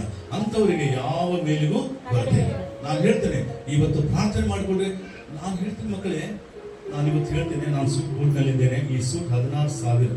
ನಾನು ರಕ್ಷಣೆ ಹೊಂದಿ ಯೇಸು ನಂಬುವಾಗ ಈ ವಯಸ್ಸು ನನಗಿತ್ತು. ಇಲ್ಲಿ ಶರ್ಟ್ ಹರಿದೋಗಿತ್ತು, ಇಲ್ಲಿ ಶರ್ಟ್ ಹರಿದೋಗಿತ್ತು, ಬಡವನಾಗಿದ್ದೆ. ನಾನು ಮನೆ ಬಿಟ್ಟು ಹೋಗಿ ನಾನು ದುಡಿಬೇಕಂತ ಹೋಗಿದ್ದೆ, ಬಡವನಾಗ್ಬಿಟ್ಟೆ, ದೆಸೆಗಟ್ಟವನಾದೆ. ನಮ್ಮ ತಂದೆ ಒಬ್ಬ ಆಫೀಸರ್, ಒಳ್ಳೆಯವರಿದ್ರು. ಆದ್ರೆ ನನ್ನ ಶ್ರದ್ಧೆ ನನಗೆ ಅಶ್ರಮದ ಉಂಟು ಮಾಡಿತು, ನನ್ನನ್ನು ಬಡವನಾಗಿ ಮಾಡಿತು. ಕರ್ತನ ನಾಮಕ್ಕೆ ಸ್ತೋತ್ರ. ಯೇಸುವಿನ ಪಾದ, ನನ್ನ ವಯಸ್ಸು 18 ಇದ್ದಾಗ ಆತನ ಪಾದಗಳನ್ನು ಹಿಡ್ಕೊಂಡೆ. ಎಷ್ಟು ಭಾಗ್ಯ, ಧನ್ಯನಾದೆ ನಾನು ಬಡವನಿದ್ದೆ, ಶ್ರೀಮಂತನಾದೆ, ರೋಗಿಯಾಗಿದ್ದೆ, ಆರೋಗ್ಯವಂತನಾದೆ. ನನಗೆ ಯಾವಾಗಲೂ ಸಿಗಳು ಸೋರ್ತಾ ಇತ್ತು. ನಮ್ಮಮ್ಮ ಇದೇನಂತಂದ್ರೆ ಖರ್ಚಿಗೆ ಒಂದಲ್ಲ 5 ಈ ಕಡೆ ಯಾಕೆ ಸೋರದೆ ಮುಚ್ಕೊಂಡು ಅದೇನ್ ರೋಗ ನನಗೆ ಗೊತ್ತಿಲ್ಲ. ಯಾವಾಗ ನಾನು ಯೇಸು ಸ್ವಾಮಿ ನಂಬಿದೆ, ಆ ರೋಗ ನನಗೆ ಬಿಟ್ಟು ಹೋಯ್ತು. ನಾನು ಪ್ರಪಂಚದ ಒಂದು ದೇಶ ಇದೆ, ಆ ದೇಶದಲ್ಲಿ ಯಾವಾಗಲೂ ಹಿಮ, ಈ ಬೆಟ್ಟ ನಂದಿ ಬೆಟ್ಟ ಇದಲ್ರಿ, ಆ ನಂದಿ ಬೆಟ್ಟದ ತರ ಕಲ್ಲುಗಳು ಅಲ್ಲಿವೆ. ನಂದಿ ಬೆಟ್ಟದಲ್ಲಿ ಅಲ್ಲಿ ಐಸ್ ಗಡ್ಡೆಗಳೇ ಅಷ್ಟು ದೊಡ್ಡ ಇರ್ತವೆ. ಅದರ ಊರ ಹೆಸರು ಅಲಾಸ್ಕಾ. ನಾನು ನನ್ನ ಹೆಂಡತಿ ಅಲಾಸ್ಕಾ ದೇಶದಲ್ಲಿ ಹೋಗಿ ಆ ಮಂಜುಗಡ್ಡೆಗಳ ಮೇಲೆ ನಾವು ತಿರುಗಾಡ್ತಾ ಇದ್ರೆ ಯಾವ ನಗಡಿ ಇಲ್ಲ, ಕೆಮ್ಮು ಇಲ್ಲ, ಮುಗಿಸೋರೋದಿಲ್ಲ. ನನಗೆ ಅದ್ಭುತ ಮಾಡುವಂತ ದೇವರು, ಆರೋಗ್ಯವನ್ನು ಕೊಡುವಂತ ದೇವರು ನಮ್ಮ ದೇವರು, ಅಜ್ಞಾನಿಗಳನ್ನು ಜ್ಞಾನಿಗಳಾಗಿ ಮಾಡುವಂತ ದೇವರು, ಬಡವರನ್ನು ಶ್ರೀಮಂತರ, ಸಾಯುವವರನ್ನು ಬದುಕಿಸುವಂತ ದೇವರು, ಭೂಮಿಯ ದೇವರನ್ನು ಪರಲೋಕಕ್ಕೆ ಕರೆದುಕೊಳ್ಳುವಂತ ದೇವರು. ಹಾಗಾದ್ರೆ ಈ ಸಂದರ್ಭದಲ್ಲಿ ದಯಮಾಡಿ ಪ್ರಾರ್ಥನೆ ಮಾಡಿ, ವಾಕ್ಯವನ್ನು ಕೇಳಿದ್ರಿ. ದೇವರ ವಾಕ್ಯದಲ್ಲಿ ಒಂದು ಮಾತು ಬರೆದಿದೆ, ಆ ಮಾತು ನಿಮ್ಗೆ ಹೇಳಿ ನಾನು ಮುಂದೆ ಹೋಗ್ತೇನೆ. ಗಲಾತ್ಯದವರು ಬರೆದ ಪತ್ರಿಕೆ 6ನೇ ಅಧ್ಯಾಯ 6ನೇ ವಚನ ಓದೋಣ. Galatians chapter 6 verse 6. ದೇವರ ವಾಕ್ಯದಲ್ಲಿ ಉಪದೇಶ ಹೊಂದುವವನು ಉಪದೇಶ ಮಾಡುವವನಿಗೆ ತನಗಿರುವ ಎಲ್ಲಾ ಒಳ್ಳೆಯವುಗಳಲ್ಲಿ ಪಾಲು ಕೊಡಲಿ. ಇದರ ಅರ್ಥ ಏನು? ಏನಂದ್ರೆ ಬಹಳ ಜನ ಸಾಕು, ದೇವರು ಕೊಟ್ಟಿದ್ದಾನೆ, ಕೊಡುವುದು ಅದು ಆತನ ಕೊಟ್ಟಂತ ಆಜ್ಞೆ, ಆತನ ಕೊಟ್ಟಂತ ಹೇಳಿದಂತ ಮಾತು. ನೀವು ನಿಮ್ಮ ಸೇವಕರಿಗೆ ಸಮೃದ್ಧಿಯಾಗಿ ಕೊಡುವಾಗ ಅವರು ಇನ್ನೂ ಉತ್ತಮವಾದ ಕೆಲಸವನ್ನು ಮಾಡೋದಕ್ಕೆ ಸಮರ್ಥತೆಯನ್ನು ಹೊಂದಿಕೊಳ್ಳುತ್ತಾರೆ. ಚಕ್ರದಲ್ಲಿ ಸೊ ನೀವು ಕೊಡದಿದ್ರೆ ಅವ್ರ ಆ ಟೈಮ್ ಇಲ್ಲ, ಅದು ಹೋಗ್ತಾ ಇರುತ್ತೆ. ಯಾಕಂದ್ರೆ ನಂಬಿಗಸ್ತಂತ ಕರೆದ ಆದ ಕಾರಣ ದೇವರ ಮಕ್ಕಳೇ, ನಾವು ಒಂದೊಂದು ಸಾರಿ ಅಂತಂದ್ರೆ ನಮ್ಗೆಲ್ಲ ಇದೆ ಅಂತ ಸಾಕ್ಷಿ ಕೊಡುವಾಗ ನಿಮ್ಮಲ್ಲಿ ಇದ್ದದ್ದನ್ನು ದೇವರು, ಇದು ಯಾರ ಮಾತು? ಇದು ನನ್ನ ಮಾತು, ವೇದದ ಮಾತು, ಸತ್ಯವೇದದ ಮಾತು, ಬೈಬಲ್ ಮಾತು. ನೀವು ಉಪದೇಶ ಹೊಂದುವವನು ಉಪದೇಶ ಮಾಡುವವನಿಗೆ ತನ್ನಲ್ಲಿರುವಂತದ್ದನ್ನು ಎಲ್ಲಾ ಉತ್ತಮವಾದದ್ದನ್ನು ಕೊಡಲಿ. ಹಾಗಾದ್ರೆ ಮಕ್ಕಳ ಸಂದರ್ಭದಲ್ಲಿ ನೀವು ಅಯ್ಯನವರಿಗೆ ಕೊಡುವುದು ಕಲ್ತ್ರೆ ನೋಡ್ರಿ, ಕಣ್ಣಿಗೆ ಕಾಣುವಂತ ನಿನ್ನ ಸೇವಕನನ್ನೇ ನೀನು ಪ್ರೀತಿ ಮಾಡದಿರುವಾಗ, ಕಣ್ಣಿಗೆ ಕಾಣದಿರುವಂತ ನನ್ನನ್ನು ನೀನು ಪ್ರೀತಿ ಮಾಡ್ತೀಯಾ? ನಿನ್ನ ಎದುರುಗಡೆ ಸಹೋದರನೇ ಪ್ರೀತಿ ಮಾಡದಿರುವಾಗ ಕಣ್ಣಿಗೆ ಕಾಣದ ನನ್ನನ್ನು ಪ್ರೀತಿ ಮಾಡ್ತೀಯಾ? ಡೋಂಟ್ ಬಿ ಸ್ಮಾರ್ಟ್, ಬಹಳ ಹುಷಾರಾಗಬೇಡ, ನನಗೆಲ್ಲ ಅರ್ಥ ಆಗ್ತದೆ ದೇವರಂತಾನೆ. ಆದ ಕಾರಣ ದೇವರ ಮಕ್ಕಳು ಸುಲಭವಾಗಿ ಮಾತುಗಳನ್ನು ನಿಮ್ಮ ಆತ್ಮಕ್ಕೆ ತಟ್ಟಲಿ, ಅದನ್ನು ಮಾಡಿ ಆಶೀರ್ವಾದ ಕೊಡುವಂತ ಭಾಗ್ಯ ಪವಿತ್ರಾತ್ಮನ ಮೂಲಕ ಸಿಕ್ಕಲಿ. ಚಪ್ಪಾಳೆ ತಟ್ಟಿ. 8ನೇ ವಾರ್ಷಿಕೋತ್ಸವ. 7 ಅಂದ್ರೆ ಪರಿಪೂರ್ಣ, 1 ಅಂದ್ರೆ ಆರಂಭ. 7 ಅಂದ್ರೆ ಪರಿಪೂರ್ಣ ಆಯಿತು, ಸಮಾಪ್ತವಾಯಿತು, ತೀರಿತು. 7. ಸೊ 8 ಅಂದ ತಕ್ಷಣ ಉತ್ತಮವಾದದ್ದು, ಪುನರುತ್ಥಾನವಾದದ್ದು, ಹೊಸದಾದದ್ದು, ಪ್ರಾರಂಭ ಎಂಬುದಾಗುತ್ತೆ. ಆದರೆ ನಾನು ನಂಬುತ್ತಾ ಇದ್ದೇನೆ, ಈ 8ನೇ ವರ್ಷದಲ್ಲಿ ದೇವರು ಇನ್ನೂ ದೊಡ್ಡ ಮಹತ್ಕಾರ್ಯಗಳನ್ನು ನಿಮ್ಮ ಸಭೆಯಲ್ಲಿ ಮಾಡುತ್ತಾನೆ. ನೀವೆಲ್ಲರೂ ಬಹಳ ಡೀಪ್ ಆಗಿ ದೇವರಿಂದ ಕನೆಕ್ಟ್ ಆಗಿರಿ. ಒಬ್ಬೊಬ್ಬರ ಮೂಲಕ ಒಂದೊಂದು ಅದ್ಭುತ ಕಾರ್ಯಗಳು. Hallelujah. ಸೊ ಈಗ ನಾನು ಲೆಟ್ ಮಿ ಟೆಲ್ ಯು, ವಾರ್ಷಿಕೋತ್ಸವ ಮಾಡುವಾಗ ನೀವು ಮಾಡಬೇಕಾದ ಒಂದು 7 ವಿಷಯಗಳು ನಾನು ಪವಿತ್ರ ಆತ್ಮನಲ್ಲಿ ಪ್ರಾರ್ಥನೆ ಮಾಡಿದಾಗ ದೇವರು ಹೇಳಿದ್ರು. ಅವುಗಳನ್ನು ನಾನು ನಿಮಗೆ ಹೇಳೋದಕ್ಕೆ ಇಷ್ಟವುಳ್ಳವನಾಗಿದ್ದೇನೆ. ಸೊ ಮೊದಲನೇದಾಗಿ, ಅಯ್ಯವರೇ ಸಂತೋಷ ಏನವ್ರೆ, ನನ್ನ ಸಮಯ ಎಷ್ಟಪ್ಪ ಮುಗಿದೋಗ್ತ నా సమయం అయిపోయిందా? ఎంతమంది మీలో తెలుగు మాట్లాడగలరు? ಪ್ರತ್ಯೇಕಂగా ದೇವರ ಮಕ್ಕಳೇ, ಅದಕ್ಕೋಸ್ಕರವಾಗಿ ಪೌಲನು ಹೇಳ್ತಾನೆ, ಏನಂತ ಹೇಳ್ತಾನೆ? ಪ್ರೀತಿ ಎಲ್ಲದಕ್ಕಿಂತಲೂ ಶ್ರೇಷ್ಠವಾದದ್ದು, ಅದು ಉಬ್ಬಿಕೊಳ್ಳುವುದಿಲ್ಲ, ಹೊಗಳಿಕೊಳ್ಳುವುದಿಲ್ಲ, ಮರ್ಯಾದೆಗಟ್ಟೆ ನಡೆಯುವುದಿಲ್ಲ, ಸ್ವಪ್ರಯೋಜನಕ್ಕಾಗಿ ಚಿಂತಿಸುವುದಿಲ್ಲ, ಆದ್ರೆ ಇವೆಲ್ಲವುಗಳಿಂದ ಉತ್ತಮವಾದದ್ದನ್ನು ಹೇಳ್ತೇನೆ ಎಂಬುದಾಗಿ 12ನೇ ಅಧ್ಯಾಯದ ಕೊನೆಯ ಭಾಗದಲ್ಲಿ ಹೇಳ್ತಾನೆ. ನೀನು ಪವಿತ್ರಾತ್ಮನಿಂದ ಉಂಟಾಗುವ ವರಗಳು ಏನಂದ್ರೆ ವಾಣಿಗಳನ್ನು ಆಡುವುದು, ವಿಶ್ವಾಸದ್ದು, ಹಾಗೆ ಹೀಗಂತ 12 ವರಗಳನ್ನು ಹೇಳಿದ ಮೇಲೆ ಅತಿ ಉತ್ಕೃಷ್ಟವಾದದ್ದನ್ನು, ಶ್ರೇಷ್ಠವಾದದ್ದನ್ನು, ಉತ್ತಮವಾದದ್ದನ್ನು, ಸೂಪರ್ ಆಗಿರುವುದನ್ನು ನಾನು ಹೇಳ್ತೇನೆ ಎಂಬುದಾಗಿ 12ನೇ ಅಧ್ಯಾಯ ಕೊನೆ ವಚನ ಓದಿದ್ರೆ, ಮೊದಲನೇ ಕೊರಿಂಥ 12ನೇ ಕೊನೆ ವಚನ ಓದಮ್ಮ. ಇನ್ನು ಉತ್ಕೃಷ್ಟವಾದದ್ದು ಮಾರ್ಗವನ್ನು ನಿಮಗೆ ತೋರಿಸುತ್ತೇನೆ ಅಂತ ಹೇಳಿ ಆಗ ಪ್ರೀತಿಯ ವಿಷಯದಲ್ಲಿ ಬರೀತಾರೆ. ಹಾಗಾದ್ರೆ ಪ್ರೀತಿಯು ಎಲ್ಲಕ್ಕಿಂತಲೂ ಶ್ರೇಷ್ಠ. ನೀವು ದೊಡ್ಡ ದೊಡ್ಡ ವಾಣಿಗಳನ್ನು ಆಡಿದ್ರು ಪ್ರೀತಿ ಇಲ್ಲದವನಾಗಿದ್ದರೆ ಪ್ರಯೋಜನ ಏನು? ಪವಿತ್ರಾತ್ಮನ ವರಗಳನ್ನು ಹೊಂದಿದ್ದರು, ಅನ್ಯ ಭಾಷೆಗಳ ಅರ್ಥ ಹೇಳುವುದನ್ನು ಪ್ರೀತಿ ಇಲ್ಲದವರ ಪ್ರಯೋಜನವೇನು? ಹಾಗಾದ್ರೆ ನಾವು ತೆಲುಗುದವರು ಕನ್ನಡದವರು ಎಂಬುದಾಗಿ ವಿಮರ್ಶೆ ಮಾಡಬೇಡ್ರಿ, ನಾವೆಲ್ಲರೂ ಪ್ರೀತಿಯಿಂದ ಬಾಳಬೇಕು. Hallelujah, hallelujah. ಸೊ ಈ ಸಂದರ್ಭದಲ್ಲಿ ಕರ್ತನ ನಾಮಕ್ಕೆ ನಾನು ಸ್ತೋತ್ರ ಸಲ್ಲಿಸ್ತಾ 7 ವಿಷಯಗಳು ಹೇಳ್ತೇನೆ ಎಂಬುದಾಗಿ ನಾನು ಹೇಳಿದೆ. ಮೊದಲನೇದಾಗಿ 8ನೇ ವರ್ಷ ಅಂತಂದ್ರೆ ಹೊಸ ಕಾರ್ಯಗಳನ್ನು ದೇವರು ಮಾಡೋಕೆ ರೆಡಿ ಇದ್ದಾನೆ. ಅದು ನಮ್ಮ ಕುಟುಂಬಗಳಲ್ಲಿ, ನಮ್ಮ ಊರಿನಲ್ಲಿ, ನಮ್ಮ ಮನದಲ್ಲಿ, ನಮ್ಮ ಮನೆಯಲ್ಲಿ, ನಮ್ಮ ಮಕ್ಕಳಲ್ಲಿ ಈ ವರ್ಷ ದೇವರು ಹೊಸ ಕಾರ್ಯಗಳನ್ನು ಮಾಡ್ತಾನೆ. Hallelujah, hallelujah. ಆಮೇಲೆ ಈ ಹೊಸ ಕಾರ್ಯಗಳನ್ನು ನಾವು ಹೊಂದುವುದಕ್ಕೆ ಮುಂಚಿತವಾಗಿ ಹಳೆಯ ಕಾರ್ಯಗಳ ವಿಷಯದಲ್ಲಿ ದೇವರಿಗೆ ಕೃತಜ್ಞತೆಗಳನ್ನು ಸಲ್ಲಿಸಬೇಕು. ಯಾಕೆ ನಾವು ಮಾಡ್ಬೇಕಂದ್ರೆ ಹಳೆಯ ವಿಷಯಗಳು ಎಷ್ಟೋ ನಾನು ಮಾಡಿದಾಗ ನಿನಗೆ ಕೃತಜ್ಞತೆ ಇಲ್ಲ, ಉಪಕಾರ ಇಲ್ಲ, ನಾನು ಹೊಸದ್ದು ಮಾಡಲ್ಲ ಅಂತ ದೇವರು. Correct sir, very good. ಯಾಕಂದ್ರೆ ಇಷ್ಟು ದಿನ ನಾನು ಮಾಡಿದ ಉಪಕಾರಗಳಿಗೆ ಕೃತಜ್ಞತೆ ಇಲ್ಲಿರುವಾಗ ನಾನು ಹೊಸದನ್ನು ಮಾಡಿದ್ರೆ ನಿನಗೆ ಅದ್ರ ಲೆಕ್ಕ ಬರಲ್ಲ, ಅದ್ರ ರುಚಿ ಬರಲ್ಲ, ಅದರ ಒಂದು ಶ್ರೇಷ್ಠತೆ ಗೊತ್ತಾಗಲ್ಲ. ಅದಕ್ಕೋಸ್ಕರ ನಾನು ಮಾಡಲ್ಲ ಎಂಬುದು ಹೇಳ್ತಾನೆ. ಹಾಗಾದ್ರೆ ಹಳೆಯದಾಗಿ ಇವತ್ತು ಎಷ್ಟು ಜನ ಒಳ್ಳೆ ಸಾಕ್ಷಿ, ಇನ್ನೂ ನೀವು ಬಹಳ ಸಮಯ ಇತ್ತು, ಇನ್ನೂ ಬಹಳ ಜನ ಮುಂದೆ ಬಂದು ಹೇಳೋದಕ್ಕೆ ಸಿದ್ಧವಾಗಿದ್ರೆ, ಆದ್ರೆ ಆತ್ಮದಲ್ಲಿ ಸಾಕ್ಷಿಗಳನ್ನು ನನ್ನ ದೇವರು ತಕ್ಕ ಕಾಲದಲ್ಲಿ, ತಕ್ಕ ಸಮಯದಲ್ಲಿ, ತಕ್ಕ ಸಭೆಯಲ್ಲಿ, ತಕ್ಕ ಮನೆಯಲ್ಲಿ ಅದನ್ನು ಉಪಯೋಗ ಮಾಡಿ ಮಹಿಮೆ ಹೊಂದಿದೆ. ಹಲ್ಲೆಲೂಯ. ಸೊ ಹಾಗಾದ್ರೆ ಮಕ್ಕಳೇ, ಈ ದಿನ ನಾನು ಹೇಳುವಂತ ಮಾತೇನೆಂದ್ರೆ ಮೀಕನ ಗ್ರಂಥ 6ನೇ ಅಧ್ಯಾಯ 6ನೇ ವಚನದಿಂದ ಓದ್ ಮಕ್ಕಳೇ. 6, 7, 8. ಮೀಕನ ಪ್ರವಾದನೆ ಗ್ರಂಥ 6ನೇ ಅಧ್ಯಾಯ 6, 7, 8. ನಾನು ಯೆಹೋವನ ಸನ್ನಿಧಿಯಲ್ಲಿ ಯಾವ ಕಾಣಿಕೆಯೊಡನೆ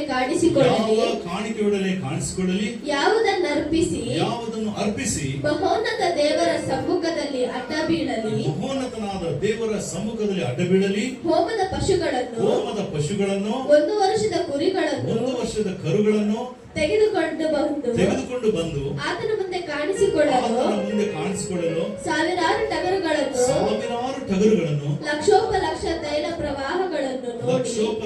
ಪ್ರವಾಹಗಳನ್ನು ನೋಡಿ ಯೆಹೋವನು ಮೆಚ್ಚಾನೆ, ನನ್ನ ದ್ರೋಹದ ನಿಮಿತ್ತ ನನ್ನ ಚೊಚ್ಚಲ ಮಗನನ್ನು ಅರ್ಪಿಸಲು ನನ್ನ ಆತ್ಮದ ಪಾಪಕ್ಕಾಗಿ ನನ್ನ ಗರ್ಭದ ಫಲವನ್ನು ಸಲ್ಲಿಸಲು ಮನುಷ್ಯನೇ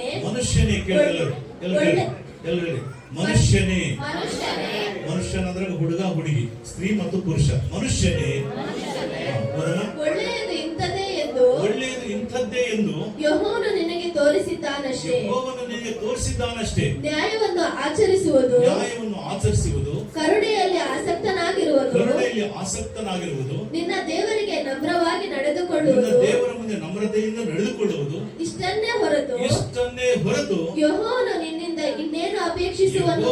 ನಿನ್ನಿಂದ ಬೆಳ್ಳಿ, ಬಂಗಾರ, ಕಾಣಿಕೆ, ದೊಡ್ಡ ಮನೆ ಯಾವುದನ್ನು ಅಪೇಕ್ಷಿಸಿದೆ. ಯಾವಾಗ ಈ 3 ವಿಷಯಗಳಲ್ಲಿ ದೇವರು ಕೊಡ್ತೀವೋ, ಬೇರೆ ಎಲ್ಲಾ ವಿಷಯಗಳನ್ನು ಕೊಡುವುದು ನಿನಗೆ ಸುಲಭ ಮತ್ತು ಹಗುರ. ಹಲ್ಲೆಲೂಯ. ಹಾಗಾದ್ರೆ ನ್ಯಾಯ, ಧರ್ಮ, ಕರುಣೆ ಇವುಗಳಲ್ಲಿ ನಾವು ಆಸಕ್ತಿ. ಹಾಗಾದ್ರೆ ದೇವರ ಮಕ್ಕಳೇ, ಈ ಸಭೆ ಬೆಳೆದು ದೊಡ್ಡದಾಗಿ ಅನೇಕರಿಗೆ ಆಶೀರ್ವಾದ ತರಬೇಕಾದ್ರೆ, ಅನೇಕ ಅದ್ಭುತಗಳು ನೆರವೇರಬೇಕಾದ್ರೆ, ಮಂದುಗಳಂತೂ ದೊಡ್ಡ ಸ್ಥಳ ನಮ್ಗೆ ಸಿಕ್ಕಬೇಕಾದ್ರೆ, ನಾವು ದೇವರಲ್ಲಿ ಪ್ರಾರ್ಥನೆ ಉಳ್ಳವರಾಗಿ ಈ ಹೊಸ ವರ್ಷದಲ್ಲಿ ಕಾಲಿಡುವ ಮುಂಚಿತವಾಗಿ ಹಳೆ ವರ್ಷದಲ್ಲಿ ದೇವರು ಮಾಡಿದ ಎಲ್ಲಾ ಉಪಕಾರಗಳನ್ನು ಜ್ಞಾಪಕ ಮಾಡಿಕೊಡಬೇಕು. ದೇವರಂತಾನೆ, ನನಗೂ ನೋವಿದೆ, ನನಗೂ ಜಗಳ ಇದೆ, ನಾನು ವ್ಯಾಜ್ಯ ಮಾಡ್ತೇನೆ, ಜಗಳ ಮಾಡ್ತೇನೆ. ಆಕಾಶ ಮಂಡಲವೇ ಕೇಳು, ಭೂಮಂಡಲವೇ ಲಾಲಿಸು, ನನ್ನ ಮಕ್ಕಳು ನನಗೆ ತಿರುಗಿ ಬಿದ್ದಿದ್ದಾರೆ, ನಾನು ಉಪಕಾರ ಮಾಡಿದ್ರು ನೆನೆಸ್ತಾ ಇಲ್ಲ, ನನ್ನ ಪ್ರೀತಿಯನ್ನು ಅರ್ಥ ಮಾಡಿಕೊಳ್ತಾ ಇದ್ರ, ನನ್ನ ಸ್ವಂತ ಮಗನ ಕೊಟ್ಟರು ಅಲಕ್ಷ್ಯ ಮಾಡ್ತಾ ಇದ್ದಾರೆ ಎಂಬುದಾಗಿ ದೇವರಿಗೆ ತಾಪ ಆಗಿ ಹೇಳಿದ. ಅಯ್ಯೋ ಆಕಾಶ ಮಂಡಲವೇ ಕೇಳು, ಭೂಮಂಡಲ ಆತನು ಮಾತಾಡಿದ ಮೇಲೆ ಈ ಪ್ರವಾದಿಗೆ ಬಂತು, ಅಯ್ಯೋ ಯಾವುದನ್ನು ತೆಗೆದುಕೊಂಡು ನಿಂತ ಮಹೋನ್ನತನಾದ ದೇವರಿಗೆ ನೋವಾಯ್ತಲ್ಲ, ಯಾವುದನ್ನು ಕೊಟ್ಟು ನನ್ನ ಋಣವನ್ನು ತೀರಿಸಲಿ, ಯಾವುದನ್ನು ಕೊಟ್ಟು ನನ್ನ ಉಪಕಾರ ಕೃತಜ್ಞತೆಗಳನ್ನು ದೇವರಿಗೆ ನಾನು ಸಲ್ಲಿಸಲಿ. ಹಲ್ಲೆಲೂಯ. ಹಾಗಾದ್ರೆ ಪ್ರಿಯ ಸಭೆಯೇ, 8ನೇ ವರ್ಷದಲ್ಲಿ ಕಾಲಬೇಕೆಂಬುದಂತ ನೀವು ಹಳೆಯ ವರ್ಷದಲ್ಲಿ ನಿಮ್ಮ ಮನೆಯಲ್ಲಿ ವ್ಯಕ್ತಿಗತವಾಗಿ, ಸಾಮೂಹಿಕವಾಗಿ, ನಿಮಗೂ ನಿಮ್ಮ ಮಕ್ಕಳಿಗೂ ದೇವರು ಮಾಡಿದ ಉಪಕಾರಗಳಲ್ಲಿ ನೆನಪು ಮಾಡಿಕೊಂಡು ಸ್ತೋತ್ರ ಹೇಳಿದ್ರೆ ಹೊಸ ವರ್ಷದ ಆಶೀರ್ವಾದಗಳು ನಿಮಗೆ ಪ್ರಾರಂಭವಾಗುತ್ತವೆ. ಆಮೇಲೆ ಹಳೆಯ ವರ್ಷದಲ್ಲಿ ನಾವು ಶುದ್ಧರಾಗಿ ಎಷ್ಟು ನಡೆಯಬೇಕಂದ್ರೂ ನಡೆಯಕ್ಕಾಗಲ್ಲ, ತಪ್ಪು ಮಾಡಿರ್ತೀವಿ ನಾವು.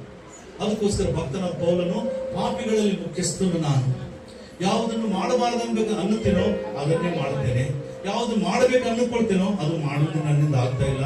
ಅಯ್ಯೋ, ಎಂತ ಕಷ್ಟಕ್ಕೆ ಒಳಗಾದ ಮನುಷ್ಯನು ನಾನು, ಇಂಥ ಕ್ಲಿಷ್ಟವಾದ ಪರಿಸ್ಥಿತಿ ನಾನು ಬಿಡಿಸೋದಕ್ಕೆ ಯಾರಾದ್ರಿದ್ದಾರ? ತಪ್ಪು ಮಾಡಿದ್ದೇನೆ, ಮನಸ್ಸಾಕ್ಷಿ ವಿರೋಧವಾಗಿ ಕೆಲಸ ಮಾಡಿದ್ದೇನೆ, ಅಯ್ಯೋ ಎಂಬುದಾಗಿರುವ ಕರ್ತನಿಗೆ ಸ್ತೋತ್ರ. ಯೇಸು ಕ್ರಿಸ್ತನಿದ್ದಾನೆ, ನಿನ್ನನ್ನು ಬಿಡಿಸ್ತಾನೆ. ಹಾಗಾದ್ರೆ ಮಕ್ಕಳೇ, ನಾವು ಮಾಡಿದ ತಪ್ಪುಗಳಿಗೋಸ್ಕರ, ಹಳೆ ವರ್ಷ ನಾವು ಮಾಡಿದ ತಪ್ಪುಗೋಸ್ಕರ ನಾವು ಪಶ್ಚಾತ್ತಾಪ ಪಡಬೇಕು, ಪ್ರಾಯಶ್ಚಿತ್ತ ಪಡಬೇಕು. ತಪ್ಪಾಯ್ತು, ದೇವರು ಇನ್ನೊಂದ್ಸಲ ಮಾಡದಂತೆ ನಾನು ನೂತನ ಪಡಿಸಿ ಎಂಬುದಾಗಿ ನಾವು ದೇವರಿಗೆ ಕೃತಜ್ಞತೆ ಹೇಳಿ ನಮ್ಮ ಪಾಪಗಳನ್ನು ಅರಿಕೆ ಮಾಡಿ ಒಪ್ಪಿಕೊಂಡು ಹೊಸ ವರ್ಷದಲ್ಲಿ ನಾವು ಕಾಲಿಡಬೇಕು. ಆಮೇನ್, ಆಮೇನ್. ಹಾಗಾದ್ರೆ 8ನೇ ವರ್ಷಕ್ಕೆ ದಾಟಿ ಹೋಗುವಂತ ನನ್ನ ಪ್ರಿಯ ದೇವರ ಸಭೆಯೇ, ದೇವರು ನಿನ್ನನ್ನು ಪ್ರೀತಿ ಮಾಡಿ ಅನೇಕ ಆಶೀರ್ವಾದಗಳನ್ನು ಕೊಟ್ಟ. ಅದರಲ್ಲಿ ದೊಡ್ಡ ಆಶೀರ್ವಾದ ಯಾವುದು ಗೊತ್ತಾ? ಯಾರಾದ್ರೂ ಹೇಳಿ ನೋಡ. ಈ 7 ವರ್ಷ ದೇವರು ನಮಗೆ ಆಶೀರ್ವಾದ ಕೊಟ್ಟ. ಅದರಲ್ಲಿ ಬಹಳ ದೊಡ್ಡದು, ಶ್ರೇಷ್ಠವಾದದ್ದು, ಉತ್ತಮವಾದದ್ದು ಯಾವುದು ಹೇಳಿ ನೋಡೋಣ? Very good. 80 ಮಾರ್ಕ್ಸ್ ಫೇಲ್ ಆದ್ರು, 100 ಬರ್ಬೇಕು. ದೇವರ ಬದುಕುಡು ಅದಕ್ಕೆ 85 ತಗೊಳ್ರಿ, ಅದು ಫೇಲ್. ಆಮೇಲೆ ಇನ್ನ ಏನಮ್ಮ? ಸೇವಕ, ಅದು ಪಾಯಿಂಟ್. ಅದೇನೋ 100 ನಾವು ಆ ಸೇವಕರನ್ನು ದೇವರು ನಮ್ಮ ಮಧ್ಯದಲ್ಲಿ ಕಳಿಸಿಕೊಳ್ಳುತ್ತಾರೆ. ದೇವರಿಗೆ ಸ್ತೋತ್ರ. ಹಿಂದಿನ ಕಾಲದಲ್ಲಿ ದೇವದೂತರನ್ನು ಕಳಿಸ್ತಾ ಇದ್ದ, ಈಗ ನಿಮ್ಮನ್ನು ಪ್ರೀತಿ ಮಾಡಿ ಅಮ್ಮನವರನ್ನು, ಅಯ್ಯನವರನ್ನು, ಅವರ ಪರಿವಾರವನ್ನು ನಿಮ್ಮ ಆಶೀರ್ವಾದಕ್ಕೋಸ್ಕರ ಕಳಿಸಿದ್ದಾರೆ. ಅವರು ನಿಮ್ಮ ಆತ್ಮಗಳನ್ನು ಕಾಯ್ತಾ ಇದ್ದಾರೆ. ಈ ಫಿಲಿಪಿಯವರು ಬರೆದ ಪತ್ರಿಕೆ ಓದ್ಬೇಕು. ನೀವು ಓದ್ತಾರೆ ಯಾರಾದ್ರು? ನಾನು ಎಲ್ಲಿಗೆ ಹೋಗ್ಬೇಕು? ನಾನು ಹೋಗ್ತೀನಿ. ಫಿಲಿಪಿಯವರು ಬರೆದ ಪತ್ರಿಕೆ 5ನೇ ಅಧ್ಯಾಯಕ್ಕೆ ಬಂದ್ರೆ, 5ನೇ ಅಧ್ಯಾಯನ ದೇವರೇ ಓದ್ಮಲೆ. ಇಬ್ರಿಯ 13ನೇ ಅಧ್ಯಾಯ 17ನೇ ವಚನ. ನಿಮ್ಮ ಸಭಾನಾಯಕರ ಮಾತನ್ನು ಕೇಳಿರಿ. ಯಾರ ಮಾತು ಕೇಳಬೇಕಂತೆ? ಸಭಾನಾಯಕರ. ಯಾರು ಹೇಳ್ತಾ ಇದ್ದಾರೆ? ದೇವರು ಹೇಳ್ತಾ ಇದ್ದಾರೆ. ಯಾವುದು ಹೇಳ್ತದೆ? ಬೈಬಲ್ ಹೇಳ್ತಾ ಇದೆ. ಆದ ಕಾರಣ ಕೇಳುವಂತ ಹಂಗಿನಲ್ಲಿ ನೀವಿದ್ದೀರಿ. ಕೇಳಬೇಕಾದ ಬಾಧ್ಯತೆ ನಿಮ್ಮ ಮೇಲೆ ಇದೆ. ತಪ್ಪಿಸಿಕೊಳ್ಳಕ್ಕೆ ಆಗಲ್ಲ, ಮಾಡಲೇಬೇಕು, ಕೇಳಲೇಬೇಕು. ನಿಮ್ಮ ಸಭಾಪಾಲಕರ ಮಾತುಗಳನ್ನು ಕೇಳಿರಿ. ಅವರಿಗೆ ಅಧೀನರಾಗಿರಿ. ಅವರು ಲೆಕ್ಕ ಒಪ್ಪಿಸಬೇಕಾದವರಾಗಿ ನಿಮ್ಮ ಆತ್ಮಗಳನ್ನು ಕಾಯುವರಾಗಿದ್ದಾರೆ. ಅವರು ವ್ಯಸನ ಪಡದೆ ಸಂತೋಷದಿಂದ ಇದನ್ನು ಮಾಡುವಂತೆ ನೋಡಿರಿ. ಈ ಸೇವೆಯನ್ನು ಮಾಡುವಂತೆ ನೀವು ನೋಡಿರಿ. ಅವರು ವ್ಯಸನದಿಂದಿರುವುದು ನಿಮಗೆ ಪ್ರಯೋಜನಕರವಾದುದಲ್ಲ. ವ್ಯಸನದಿಂದ ಇರುವುದು ನಿಮಗೆ, ಯಾರಿಗೆ? ನಮಗೆ ಪ್ರಯೋಜನವಾದ. ಹಾಗಾದರೆ ಸಭೆಯೇ, ನಿನ್ನಲ್ಲಿರುವಂತಹ ಉತ್ತಮವಾದದ್ದನ್ನು ನಿನ್ನ ಸೇವಕರಿಗೆ ಕೊಡು.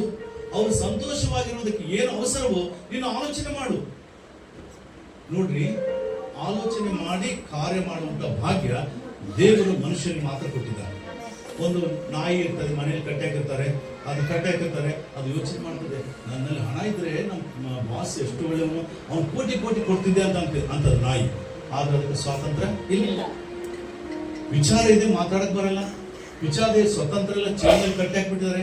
ಮನುಷ್ಯ ನಿನಗೆ ಆಲೋಚನೆ ಬಂದ್ರೆ ಆಲೋಚನೆ ಮಾಡಬಹುದು, ನಿನ್ನ ಮನೆಯಲ್ಲಿ ತೆಗೆದುಕೊಂಡು ಹೋಗಿ ನಿನ್ನ ದಾಸರ ಮನೆಯಲ್ಲಿ ಕೊಡಬಹುದು. ಅಂತ ಭಾಗ್ಯ ಮನುಷ್ಯರಿಗೆ ಮಾತ್ರ ಇದೆ. ಚಪ್ಪಾಳೆ ದೇವಸ್ಥಾನ. ಹಾಗಾದ್ರೆ ನೀನು ಮಾಡುವ ಎಲ್ಲಾ ವಿಷಯಗಳನ್ನು ಯೋಚನೆ ಮಾಡು. ಒಂದು ಸಾರಿ ಯೇಸು ಸ್ವಾಮಿ ಮಾತಾಡ್ತಾ ಇದ್ರು.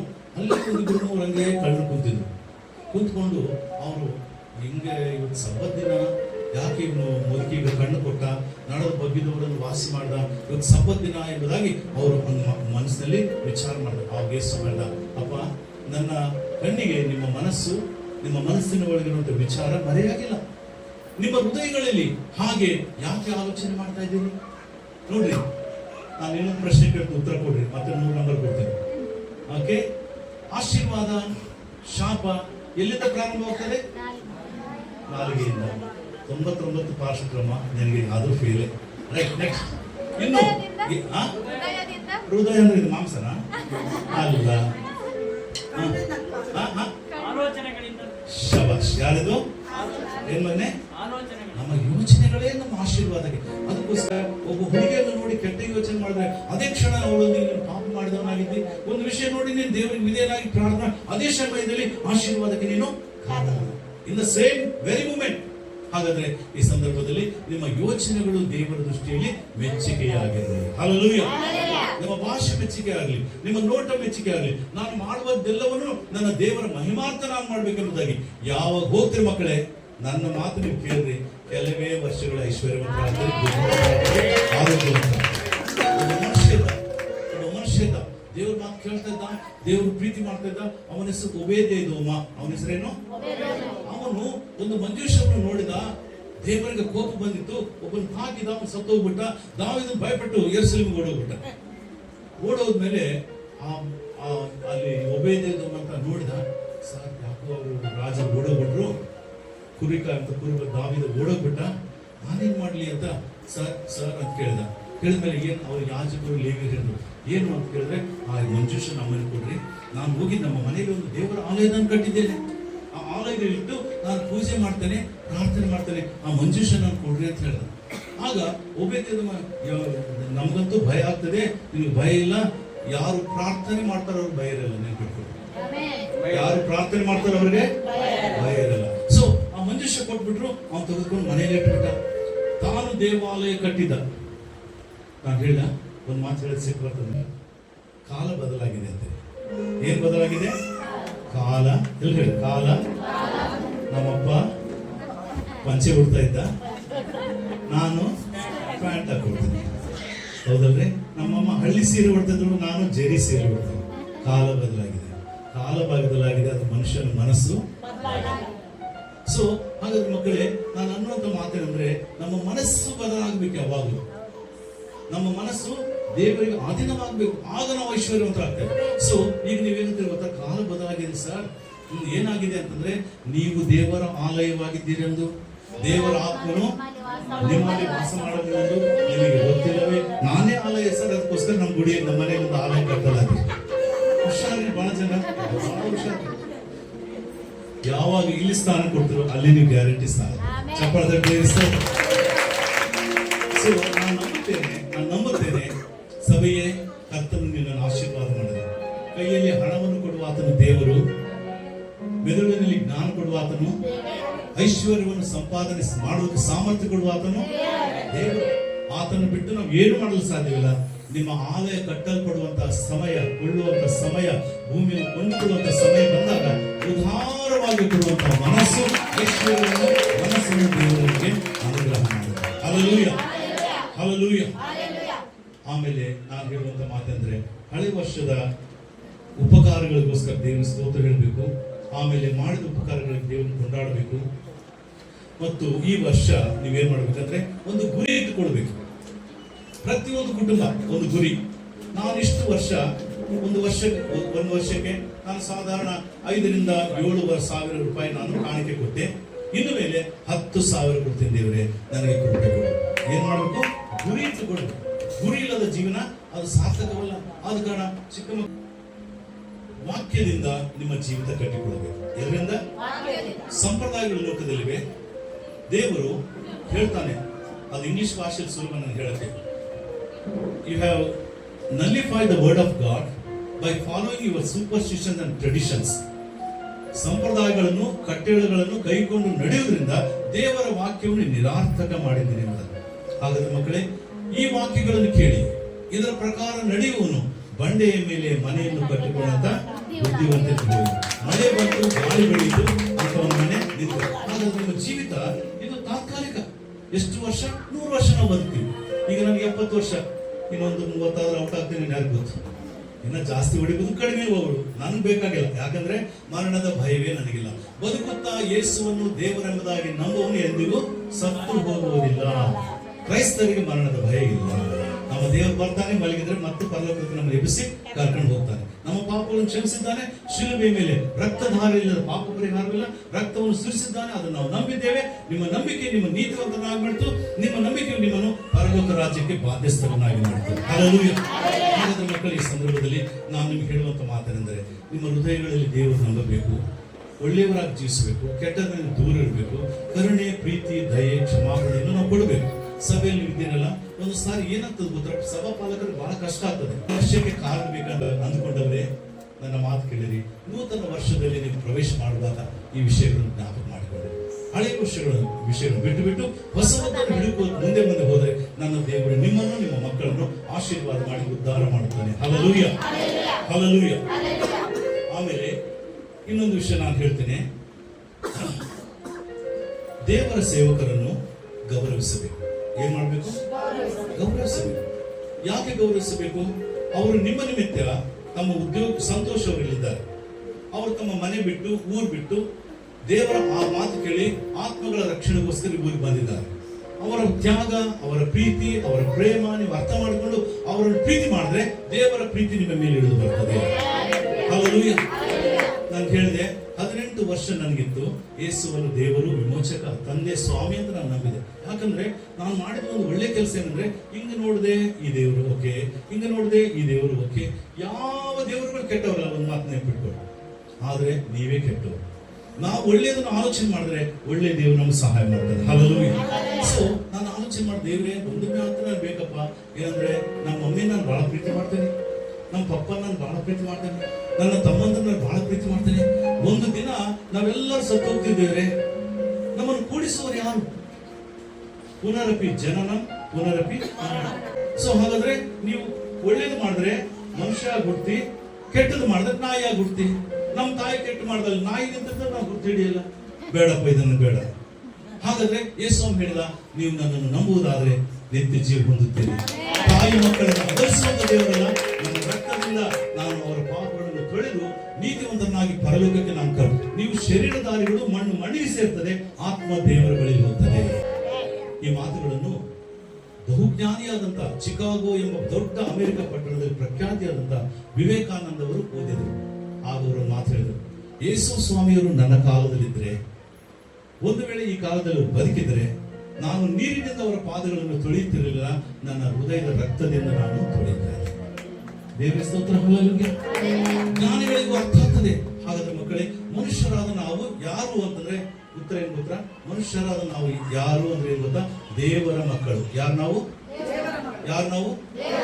ಸರಿ, ನಾನು ಅನ್ಬಾರ್ದು, ಆದ್ರೂ ಅಂತೀನಿ. ನಿಮ್ಮ ಕೈಯಲ್ಲಿದ್ದಂತ ಮಕ್ಕಳು ಸದಾಕಾಲ ಬದುಕಬೇಕಂತ ನಿಮ್ಗೆ ಆಸೆ ಇರ್ತದ? ನೀವು ಬದುಕಿರುವಾಗಲೇ ಅವ್ರು ಸತ್ತು ಹೋಗ್ಬೇಕಂತ ಆಸೆ ಇರ್ತದೆ ನಮ್ಗೆ. ನಾವು ಸತ್ತು ಪರವಾಗಿಲ್ಲ. ಹಾಗಾದ್ರೆ ದೇವರು ನಮ್ಮನ್ನು ಸಾಯಿಸೋದಕ್ಕೋಸ್ಕರ ಉಂಟು ಮಾಡಿಲ್ಲ. ಚಪ್ಪಾಳೆ. ಸದಾಕಾಲ ಬದುಕಬೇಕು. ದೇವರು ಲೋಕದ ಮೇಲೆ ಎಷ್ಟೋ ಪ್ರೀತಿ ತನ್ನ ಒಬ್ಬನೇ ಮಗನನ್ನು ಕೊಟ್ಟನು, ಆತನನ್ನು ನಂಬುವ ಒಬ್ಬನಾದರೂ ನಾಶವಾಗಲಿ, ಎಲ್ಲರೂ ನಿತ್ಯ ಜೀವ ಪಡೆಯಬೇಕೆಂದು ಕೊಟ್ಟು. ಹಾಗಾದ್ರೆ ನಾವೆಲ್ಲರೂ ಪರಲೋಕ ಸೇರ್ಬೇಕೆಂಬುದಾಗಿ. ಹಾಗಾದ್ರೆ ಯೇಸು ಕ್ರಿಸ್ತನ ಪ್ರೇಮದಲ್ಲಿ ನನಗೊಂದು, ನೀವು ಯಾರಾದ್ರೂ ಈ 66 ಪುಸ್ತಕಗಳನ್ನು ಓದಿ ನನ್ನ ಹತ್ರ ಬಂದ್ರೆ, ಇದರಲ್ಲಿ ಕುಲ, ಭಾಷೆ, ಬಣ್ಣ ಯಾವ ಭೇದ ಇಲ್ಲ. ಯಾರು ನಂಬಿದರೋ ಅವರಿಗೆ ದೇವರ ಮಕ್ಕಳ. ಆದ್ರೆ ಜನರು ತರ್ಜುಮೆ ತಪ್ಪು ಮಾಡಿದ್ರು, ಆದ ಕಾರಣ ಅದು ಅನೇಕ ತಾತ್ಪರ್ಯಗಳನ್ನು ಬದಲಾಯಿಸಿತು. ಆದ್ರೆ ನಾನು ನಿಮ್ಗೆ ಹೇಳುವಂತ ಮಾತಂದ್ರೆ, ದೇವರು ತನ್ನ ಪ್ರೀತಿ ನಿಮ್ಮನ್ನು ಕೊಂಡುಕೊಂಡಿದ್ದಾನೆ, ನಿಮ್ಮ ಆತ್ಮೀಯ ಕಣ್ಣುಗಳು ತೆರೆದಿದ್ದಾನೆ, ಸತ್ಯ ನಿಮಗೆ ಅರ್ಥವಾಗಿದೆ, ಅದರಲ್ಲಿ ನಡೆಯುವುದಕ್ಕೆ ಪರಿಶುದ್ಧಾತ್ಮ ದೇವರು ನಿಮಗೆ ಸಹಾಯ ಮಾಡಲಿ. ಹಲ್ಲೆಲೂಯಾ. ಪ್ರಸಂಗ ಸಾಕಾಯ್ತಾ? ಹೇಳ್ರಿ, ನಿಜ ಹೇಳ್ರಿ. ನಾನು ಸ್ವಲ್ಪ ಬಹಳ ಕೆಟ್ಟ ಮನುಷ್ಯ. ನನ್ನಲ್ಲಿ ಒಂದು ವರ ಇದೆ, ಏನ್ ಗೊತ್ತಾ? ನನ್ನ ಮಾತಾಡ್ತಾನೆ ಹಸಿವೇನಾಗಲ್ಲ, ಜನರಿಗೆ ಹಸಿವೆ ಆಗಲ್ಲ. ಏನ್ ಸಂತೋಷ? ನಾನು ಮಾತಾಡ್ತಾ ನಿಂತ್ರೆ ಮಕ್ಕಳು ಆಳಲ್ಲ, ಚಿಕ್ಕ ಮಕ್ಕಳು ಇದರಲ್ಲಿ ನಾವು ಅಳದೇ ಇಲ್ಲ. ದೇವ್ರನ್ನ ಕೊಟ್ಟಂತ ಪವಿತ್ರ ಆತ್ಮನ ವರ. ಹಲ್ಲೆಲೂಯಾ. ನಾನು ಬಂದ ತಕ್ಷಣ ಆ ಮೂಲೆಯಲ್ಲಿ ಮಗು ಆಡ್ತಾ ಇತ್ತು, ಲಾರ್ಡ್ ವೈಟ್ ಅಂದ ತಕ್ಷಣ ಮಗು ಬಂದ್ ಮಾಡ್ಬಿಡ್ತಾ ಅಳೋದು, ಈ ಆಡ್ತಾ ಇತ್ತು. ನಾನು ಹೇಳುವಂತ ಮಾತೇನೆಂದರೆ, ಪ್ರಿಯ ದೇವರ ಮಕ್ಕಳೇ, ನಾವೆಲ್ಲರೂ ದೇವರ ಮಕ್ಕಳು. ದೇವರ ಮನೋಭಾವನೆಗಳವರಾಗಿ ಜೀವಿಸಬೇಕು, ಪ್ರಾರ್ಥನೆ ಮಾಡಬೇಕು, ಕ್ಷಮಿಸಬೇಕು, ವಿಧೇಯರಾಗಬೇಕು, ಒಳ್ಳೆಯವರಾಗಬೇಕು. ಕೆಟ್ಟದ್ದು ಯಾವುದು ಒಳ್ಳೆಯದೆಂಬುದ ಮನುಷ್ಯನೇ ಗೊತ್ತಾಗಿದೆ. ದೊಡ್ಡ ಫಿಲಾಸಫಿ ಓದಬೇಕಾಗಿಲ್ಲ. ಒಳ್ಳೆಯದನ್ನು ಮಾಡು, ಆಗ ದೇವರ ದಯೆ ನಿನ್ನ ಮೇಲೆ ಬರುವುದು. ಹಲ್ಲೆಲೂಯಾ. ಹಾಗಾದ್ರೆ ಸಂದರ್ಭದಲ್ಲಿ ಮತ್ತು ನಾನು ಮನುಷ್ಯರನ್ನು ರಕ್ಷಿಸುವುದಕ್ಕೋಸ್ಕರ ಮನುಷ್ಯ ಕುಮಾರನಾಗಿ ಯೇಸು ಕ್ರಿಸ್ತನು. ಮಾನವರ ಭಾಷೆ ಮಾನವರಿಗೆ ಅರ್ಥ ಆಗ್ತದೆ, ಆನೆಗಳ ಭಾಷೆ ಮಾನವರಿಗೆ ಅರ್ಥ ಆಗಲ್ಲ. ಅದಕ್ಕೋಸ್ಕರ ದೇವಾದಿ ದೇವರು ಮನುಷ್ಯನಾಗಿ ಬರುವುದು ಸುಲಭವಾಗಿತ್ತು. ಆತನು ಕನ್ಯಾಮರಿಯಳ ಗರ್ಭದಲ್ಲಿ ಮನುಷ್ಯನಾಗಿ ಬಂದು ಅವರನ್ನು ರಕ್ಷಣೆ ಮಾಡಿದ. ಆತನು ಬರೆದಿಟ್ಟ ಮಾತುಗಳು ಜೀವಗಳ ಮಾತುಗಳು. ಆದ ಕಾರಣ ಶಿಷ್ಯರು ಹೇಳ್ತಾರೆ, ಅಪ್ಪ, ಜೀವಗಳ ಮಾತುಗಳು ನಿನ್ನಲ್ಲಿರುವಾಗ ನಿನ್ನನ್ನು ಬಿಟ್ಟು ನಾವು ಎಲ್ಲಿಗೆ ಹೋಗೋಣ ಎಂಬುದಾಗಿ. ಅಂದ್ರೆ ದೇವರ ಮಾತುಗಳು ಅವು ಜೇನಿಗಿಂತಲೂ ರುಚಿಯಾದ ಮಾತುಗಳು. ಹಲ್ಲೆಲೂಯಾ. ಹಾಗಾದ್ರೆ ಮಕ್ಕಳ ಸಂದರ್ಭದಲ್ಲಿ ದೇವರ ವಾಕ್ಯವನ್ನು ನಾವು ಕೇಳಿದಾಗ ಧೈರ್ಯ ಬರ್ತದೆ, ಕ್ಷಮಾಪಣೆ ಬರ್ತದೆ, ಸಮಾಧಾನ ಬರ್ತದೆ, ನಿರೀಕ್ಷೆ ಬರ್ತದೆ, ಸಾವಿನ ಭಯ ಇರುವುದೇ ಇಲ್ಲ, ಆರೋಗ್ಯ ಬದಲಾಗ್ತದೆ. ಭವಿಷ್ಯತ್ತು ರೂಪಿಸಲ್ಪಡ್ತದೆ. ಕೈನವರಿಲ್ಲದರ ಒಂದು ಸಾಕ್ಷಿ ಹೇಳಬೇಕು. ಪ್ರಾರ್ಥನೆ ಎಂಬುದು ದೇವರ ಮಕ್ಕಳಾಗಿ ಜೀವಿಸುವುದು ಬಹು ಧನ್ಯಕರವಾದ ವಿಷಯ. ಸಾಧಾರಣ 7-8 ವರ್ಷಗಳ ಹಿಂದೆ ನಾನು ಈ ಪಟ್ಟಣಕ್ಕೆ ಬಂದಿದ್ದೆ. ಬಂದ ಮೇಲೆ ಅಲ್ಲಿ ಮೆಜೆಸ್ಟಿಕ್ ದೇವಪ್ಪ ಬ್ರಿಗೇಡ್ ರೋಡ್ ಅಂತಿದೆ, ಅಲ್ಲಿ ಬಂದು ನಾನು ಪಾರ್ಕ್ ಮಾಡಬೇಕಾದ್ರೆ ಗಾಡಿಗೆ ಸ್ಥಳ ಇರಲಿಲ್ಲ. ತಗೊಂಡೋಗಿ ಎಲ್ಲೋ ಬನಶಂಕರಲ್ಲಿ ಇಟ್ಟು ಒಂದು ಆಟೋದಲ್ಲಿ ಬಂದು ನನ್ಗೆ ಏನೇನು ಬೇಕು ಅದು ಕೊಂಡುಕೊಂಡು ನಾನು ಹೋಗ್ತಾ ಇದ್ದೆ. ಆಟೋದಲ್ಲಿ ಹತ್ತಿ ಹೋಗ್ಬಿಟ್ಟೆ ಮನೆಗೆ. ಹೋಗಿ ಊಟ ಮಾಡಿ ಮಲ್ಕೊಂಡ್ಬಿಟ್ಟೆ. ಮಲ್ಕೊಂಡ್ಬಿಟ್ಟ ಮೇಲೆ ನಾನು 1-2 ತಾಸು ಆದ್ಮೇಲೆ ಎದ್ದ ಮೇಲೆ ನಾ ಕೇಳಿದೆ, ಅಪ್ಪ ನಾನು ಬೈಬಲ್ ಬ್ಯಾಗ್ ಕೊಡ್ರಿ ಅಂತ ಕೇಳಿದೆ. ಸರ್ ಬೈಬಲ್ ಅಲ್ಲಿ ನೋಡಿ, ಇಲ್ಲ ಸರ್ ಬೈಬಲ್ ಬ್ಯಾಗ್ ಇಲ್ಲ. ಟಕ್ಕನ್ ಫ್ಲಾಶ್ ಆಯ್ತು. ಆಟೋ ರಿಕ್ಷಾದಲ್ಲಿ ನನ್ನ ಬೈಬಲ್ ಬ್ಯಾಗು ಬಿಟ್ಟು. ಅದ್ರೊಳಗಡೆ ಎಷ್ಟಿದೆ? 50,000 ರೂಪಾಯಿ ಇದೆ. ಎಷ್ಟಿದೆ? ಅದು ಬಹಳ ವರ್ಷಗಳಿಂದ ಬಹಳ ಬೆಲೆ ಅದಕ್ಕೆ. ಸೊ ಆಮೇಲೆ ಅವಾಗೇನಾಯ್ತು, ನಾನು ನಮ್ಮ ತಾಯಿಯವರು, ಏನಪ್ಪ ಎಂಥ ಮನುಷ್ಯ ನೀನು, ಎಷ್ಟು ಮರು ನೀನು ಬಂದಿದೆ, ಯಾಕೆ ಮಗನಿಗೆ ಮಾಡುತ್ತಾ ಸ್ವಲ್ಪ ಆಳ್ತಾ ಇದ್ದ. ಅಳ್ಬೇಡಮ್ಮ, ನಾನು ದೇವ್ರಿಗೆ ಹೇಳ್ತೀನಿ, ದೇವ್ರ ಮುಂದೆ ಪ್ರಾರ್ಥನೆ ಮಾಡ್ತೇನೆ, ನಾನು ಹೇಳ್ತೀನಿ ನೋಡಿ ಹಾಗೆ ಆಗ್ತದೆ ಅಂತ ಹೇಳಿದೆ. ನನ್ನ ಬೈಬಲ್ ಮುಂದಿದೆ, ಸುಳ್ಳು ಸಾಕ್ಷಿಗಳು ಯೆಹೋವನಿಗೆ ಅಸಹ್ಯ, ಸುಳ್ಳು ತುಟಿಗಳು ದೇವರಿಗೆ ಇಷ್ಟವಿಲ್ಲ. ಸೊ ಆಮೇಲೆ ನಾನು ದೇವ್ರೆ ಈ ರೀತಿಯಾಗಿ ನನಗೆ ಬೇಕಾದ ಹಣ ಕಳಿಸ್ಕೊಡಪ್ಪ, ಮತ್ತದು ಆಟೋ ರಿಕ್ಷಾದವನು ನೋಡಿ ಅದು ತಗೊಂಡು ಹೋಗಿ ಪೊಲೀಸ್ ಸ್ಟೇಷನ್ ಕೊಟ್ಬಿಡ್ಲಿ, ಪೊಲೀಸ್ ಸ್ಟೇಷನ್ ಅವರು ನನಗೆ ಫೋನ್ ಮಾಡಲಿ, ನಾನು ಹೋಗಿ ಆ ಬ್ಯಾಗ್ ತಂದ್ಬಿಡ್ತೀನಿ ಅಂತ ಹೇಳಿ ಪ್ರೇಮ. ದೇವರ ಮಕ್ಕಳಿಗಿರುವಂಥ ಭಾಗ್ಯ ಅಂದ್ರೆ ದೇವರನ್ನು ಮಾತಾಡುವಂಥ ಪ್ರಾರ್ಥನೆ ಅಂದ್ರೆ ಅದೇ. ಆಮೇಲೆ 20 ನಿಮಿಷ ಆದ್ಮೇಲೆ ಅಶೋಕ್ ನಗರ್ ಪೊಲೀಸ್ ಸ್ಟೇಷನ್ ನಾನು ಫೋನ್ ಬಂತು. ನನಗೆ ಮೊದಲು ಸರ್ ಯಾರು ಅಂತ ಹೇಳಿದೆ. ಸರ್ ನೀವು ಏನಾದ್ರು ಕಳ್ಕೊಂಡಿದ್ದೀರಾ? ಕಳ್ಕೊಂಡಿದ್ದೀನಿ ಸರ್, ಒಂದು ಬ್ಯಾಗ್ ಇತ್ತು, ಅದ್ರಲ್ಲಿ ಬೈಬಲ್ ಇತ್ತು, ನಂದು 50,000 ರೂಪಾಯಿ ಇತ್ತು, ಅದು ಕಳೆದೋಗಿದೆ. ಮತ್ತೆ ನಾವು ಇಲ್ಲಿ ಸುತ್ತಲೂ 14 ಪೊಲೀಸ್ ಸ್ಟೇಷನ್ಗಳಿವೆ. ಎಲ್ಲರಿಗೂ ಫೋನ್ ಮಾಡಿದ್ರೆ ನೀವೇನು ಕೊಟ್ರಿ? ಯಾರಿಗೂ ರಿಪೋರ್ಟ್ ಮಾಡಿಲ್ಲ. ಬಹಳ ಐಶ್ವರ್ಯವಂತ, ನಿಮ್ಗೆ 50,000 ಬೆಲೆನೇ ಇಲ್ಲ ಅಂತ ಕೇಳಿದ ಅವ್ರು ಕಮಿಷನರ್, ಪೊಲೀಸ್ ಕಮಿಷನರ್. ಆಮೇಲೆ ಇಲ್ಲ ಸರ್, ಅದು ಏನು ಮಾಡಬೇಕು, ಮನುಷ್ಯನಿಗೆ ಜ್ಞಾಪಕ ಶಕ್ತಿ ಒಂದು ಸ್ವಲ್ಪ ಬಿದ್ದೋಗ್ತದಲ್ಲ, ಹಾಗಾಯ್ತು, ಅದಕ್ಕೋಸ್ಕರ ಒಂದು ವೇಳೆ ತಮ್ಮಲ್ಲಿ ಏನಂದ್ರೆ ನಾನು ಬಂದು ನಿಮ್ಗೆ ಥ್ಯಾಂಕ್ಸ್ ಹೇಳಿ ಅದು ತಗೊಂಡು ಹೋಗ್ತೀನಿ ಸರ್. ಬನ್ನಿ ಬೇಗ ಬಂದ್ರೆ ಅವ್ರು ಇಟ್ಬಿಟ್ರು. ಆಮೇಲೆ ನಾನು ಪ್ರಾರ್ಥನೆ ಮಾಡ್ಕೊಂಡು ಹೋದೆ. ಆ ಕಮಿಷನರ್ ಪೊಲೀಸ್ ಅವ್ರು ಏನು ಮಾಡಿದ್ರು ಗೊತ್ತಾ, ನನ್ನನ್ನು ಮೇಲೆ ಕೆಳಗೆ ನೋಡ್ಬೋದು, ಯಾರು ನೀವು ಏನು ಮಾಡ್ತೀರಿ ಅನ್ನೋದು. ನಾನು ಚರ್ಚ್ ಮಾಡಿದ್ದೀನಿ ಸರ್, ಮತ್ತೆ ಈ ರೀತಿಯಾಗಿ ನಾನು ಪ್ರಾರ್ಥನೆ ಮಾಡ್ತಾ ಸುವಾರ್ತೆ ಸಾಕ್ತೀನಿ, ದೇವರ ಮಾತು ಕೇಳ್ತೀನಿ ನಾನು. ಹೌದಾ ಹೌದಂತ ನಾನು ಕೇಳ್ತೀನಿ. ಸಡನ್ ಆಗಿ ದೇವರ ಆತ್ಮ ನನ್ನೇ ಬಂದು, ಸರ್ ನಾನು ನಿಮಗೆ ಹೇಳ್ತಾ ಇದ್ದೀನಿ, 3 ತಿಂಗಳಲ್ಲಿ ನೀವು ದೊಡ್ಡ ಮತ್ತು ಪ್ರಮೋಷನ್ ನಿಮ್ಗೆ ಬರ್ತದೆ ಅಂತ ಹೇಳ್ತಾ ಮನುಷ್ಯ. ದೇವರ ನಾಮ ಸ್ತೋತ್ರ, ಖಂಡಿತವಾಗಿ ಅವರು ಪ್ರಮೋಷನ್ ಬಂದ್ಬಿಟ್ಟು 50,000 ಕೊಟ್ಟ ಮೇಲೆ 5,000 ರಿಕ್ಷಾ ಡ್ರೈವರ್ ಕೊಟ್ಟೆ. ನಾನು 44,000 ತಗೊಂಡು ನನ್ನ ಮನೆ 45,000 ಮನೆ ಬಂದೆ. ಪ್ರಿಯ ದೇವರ ಮಕ್ಕಳೇ, ದೇವರನ್ನು ನಂಬಿದರೆ ಅಸಾಧ್ಯವಾದದ್ದು. ಈ ಬೆಂಗಳೂರು ಆಗಿದ್ದಾಗಲಿ ಚೈನ್ಗಳು ಕಿತ್ಕೊಂಡು ಹಗಲಕ್ಕೆ ಓಡುವಂತ ಕಳ್ಳರಿಲ್ಲಿದ್ದಾರೆ. ಆದ್ರೆ ನನ್ನ ವಸ್ತು ನನಗೆ ಸಿಗಬೇಕಾದ್ರೆ ನಾನು ಹೇಳ್ತೇನೆ, ದೇವರು ನಿನಗೆ ಕೊಟ್ಟದ್ದನ್ನು ಆತನ ಕೈಯಿಂದ ಕಸಿದುಕೊಳ್ಳುವುದು ಯಾರಿಂದಲೂ. ಆರೋಗ್ಯ ದೇವರು ಕೊಡ್ತಾನೆ. ಯಾರು ಕೊಡ್ತಾರೆ? ಜ್ಞಾನ ಯಾರು ಕೊಡ್ತಾರೆ? ಒಳ್ಳೆ ಸ್ಟ್ರಕ್ಚರ್ ಯಾರು ಕೊಡ್ತಾರೆ? ಮನೆಯಲ್ಲಿ ಶಾಂತಿ ಸಮಾಧಾನ ಯಾರು ಕೊಡ್ತಾರೆ? ಊಟ ಮಾಡಿದಾಗ ಆರೋಗ್ಯ ಯಾರು ಕೊಡ್ತಾರೆ? ದೇವರನ್ನು ಬಿಟ್ಟು ನಾವು ಏನ್ ಮಾಡ್ಲಿಕ್ಕೆ ಆದ ಕಾರಣ ಮಕ್ಕಳೇ, ಈ ಸಂದರ್ಭದಲ್ಲಿ ನನ್ನ ದೇವರು ನಿಮ್ಮನ್ನು ಆಶೀರ್ವಾದ ಮಾಡಲಿ. ಆಗಲೇ ನಾನು ಪ್ರಶ್ನೆ ಕೇಳಿದೆ, ಅತಿ ದೊಡ್ಡ ಬಹುಮಾನ ಯಾರಂದ್ರೆ ಅಯ್ಯನವರು ತಮ್ಮ ಊರನ್ನು ಬಿಟ್ಟು, ತಂದೆ ತಾಯಿಗಳನ್ನು ಬಿಟ್ಟು ನಿಮ್ಮ ಮಧ್ಯದಲ್ಲಿ ದೇವರ ಪ್ರೇಮದ ವಾರ್ತೆ ಸಾಲಕ್ಕೆ ಬಂದಾಗ ಅವರನ್ನು ಗೌರವಿಸಿದ ಕಾರಣ ನಾನು ಅಭಿನಂದಿಸ್ತೇನೆ. ಮತ್ತು ಹಿಂದಿನ ಕಾಲದಲ್ಲಿ ನೋಡಿ, ನಾವೆಲ್ಲರೂ ವಿಗ್ರಹಾರದಿದೆ. ನಮ್ಮ ದೇಶವೇ ವಿಗ್ರಹಾರದ ದೇಶ. ಬೈಬಲ್ ನಲ್ಲಿ ಮಿಕಾಯ ಎಂಬ ಒಬ್ಬ ಮನುಷ್ಯನಿದ್ದಾನೆ. ಅವನು ತಾಯಿಯ ಹತ್ರ ಸ್ವಲ್ಪ ಹಣ ಕಳ್ತನ ಮಾಡಿ ಒಂದು ವಿಗ್ರಹ ತಯಾರು ಮಾಡ್ತಾನೆ. ಅದಕ್ಕೆ ಮುಖ್ಯತಾ ಇರ್ತಾನೆ, ಪ್ರಾರ್ಥನೆ ಮಾಡ್ತಾನೆ, ಚರ್ಚ್ ಕಟ್ಸ್ತಾನೆ. ಆಮೇಲೆ ಅಂತಾನೆ, ನಾನು ಒಬ್ಬ ಮಗನನ್ನು ಯಾಜಕನಾಗಿ ಮಾಡಬೇಕು. ಸೊ ಈ ಸಂದರ್ಭದಲ್ಲಿ ಯಾರಾದ್ರೂ ದಯಮಾಡಿ ಕ್ಲುಪ್ತವಾಗಿ ಬರೋಣ. ಅವ್ರ ಸರ್ ನಾನು ನಿಮ್ಗೆ ಪ್ರಾರ್ಥನೆ ಮಾಡಿ ಕಳಿಸ್ಕೊಡ್ತೀನಿ. ನ್ಯಾಯಸ್ಥಾಪಕರು 17:6-7 ನ್ಯಾಯಸ್ಥಾಪಕರಿಗಂತ ಆ ಕಾಲದಲ್ಲಿ ಇಸ್ರಾಯೇಲೊಳಗಡೆ ಇರಲಿಲ್ಲ.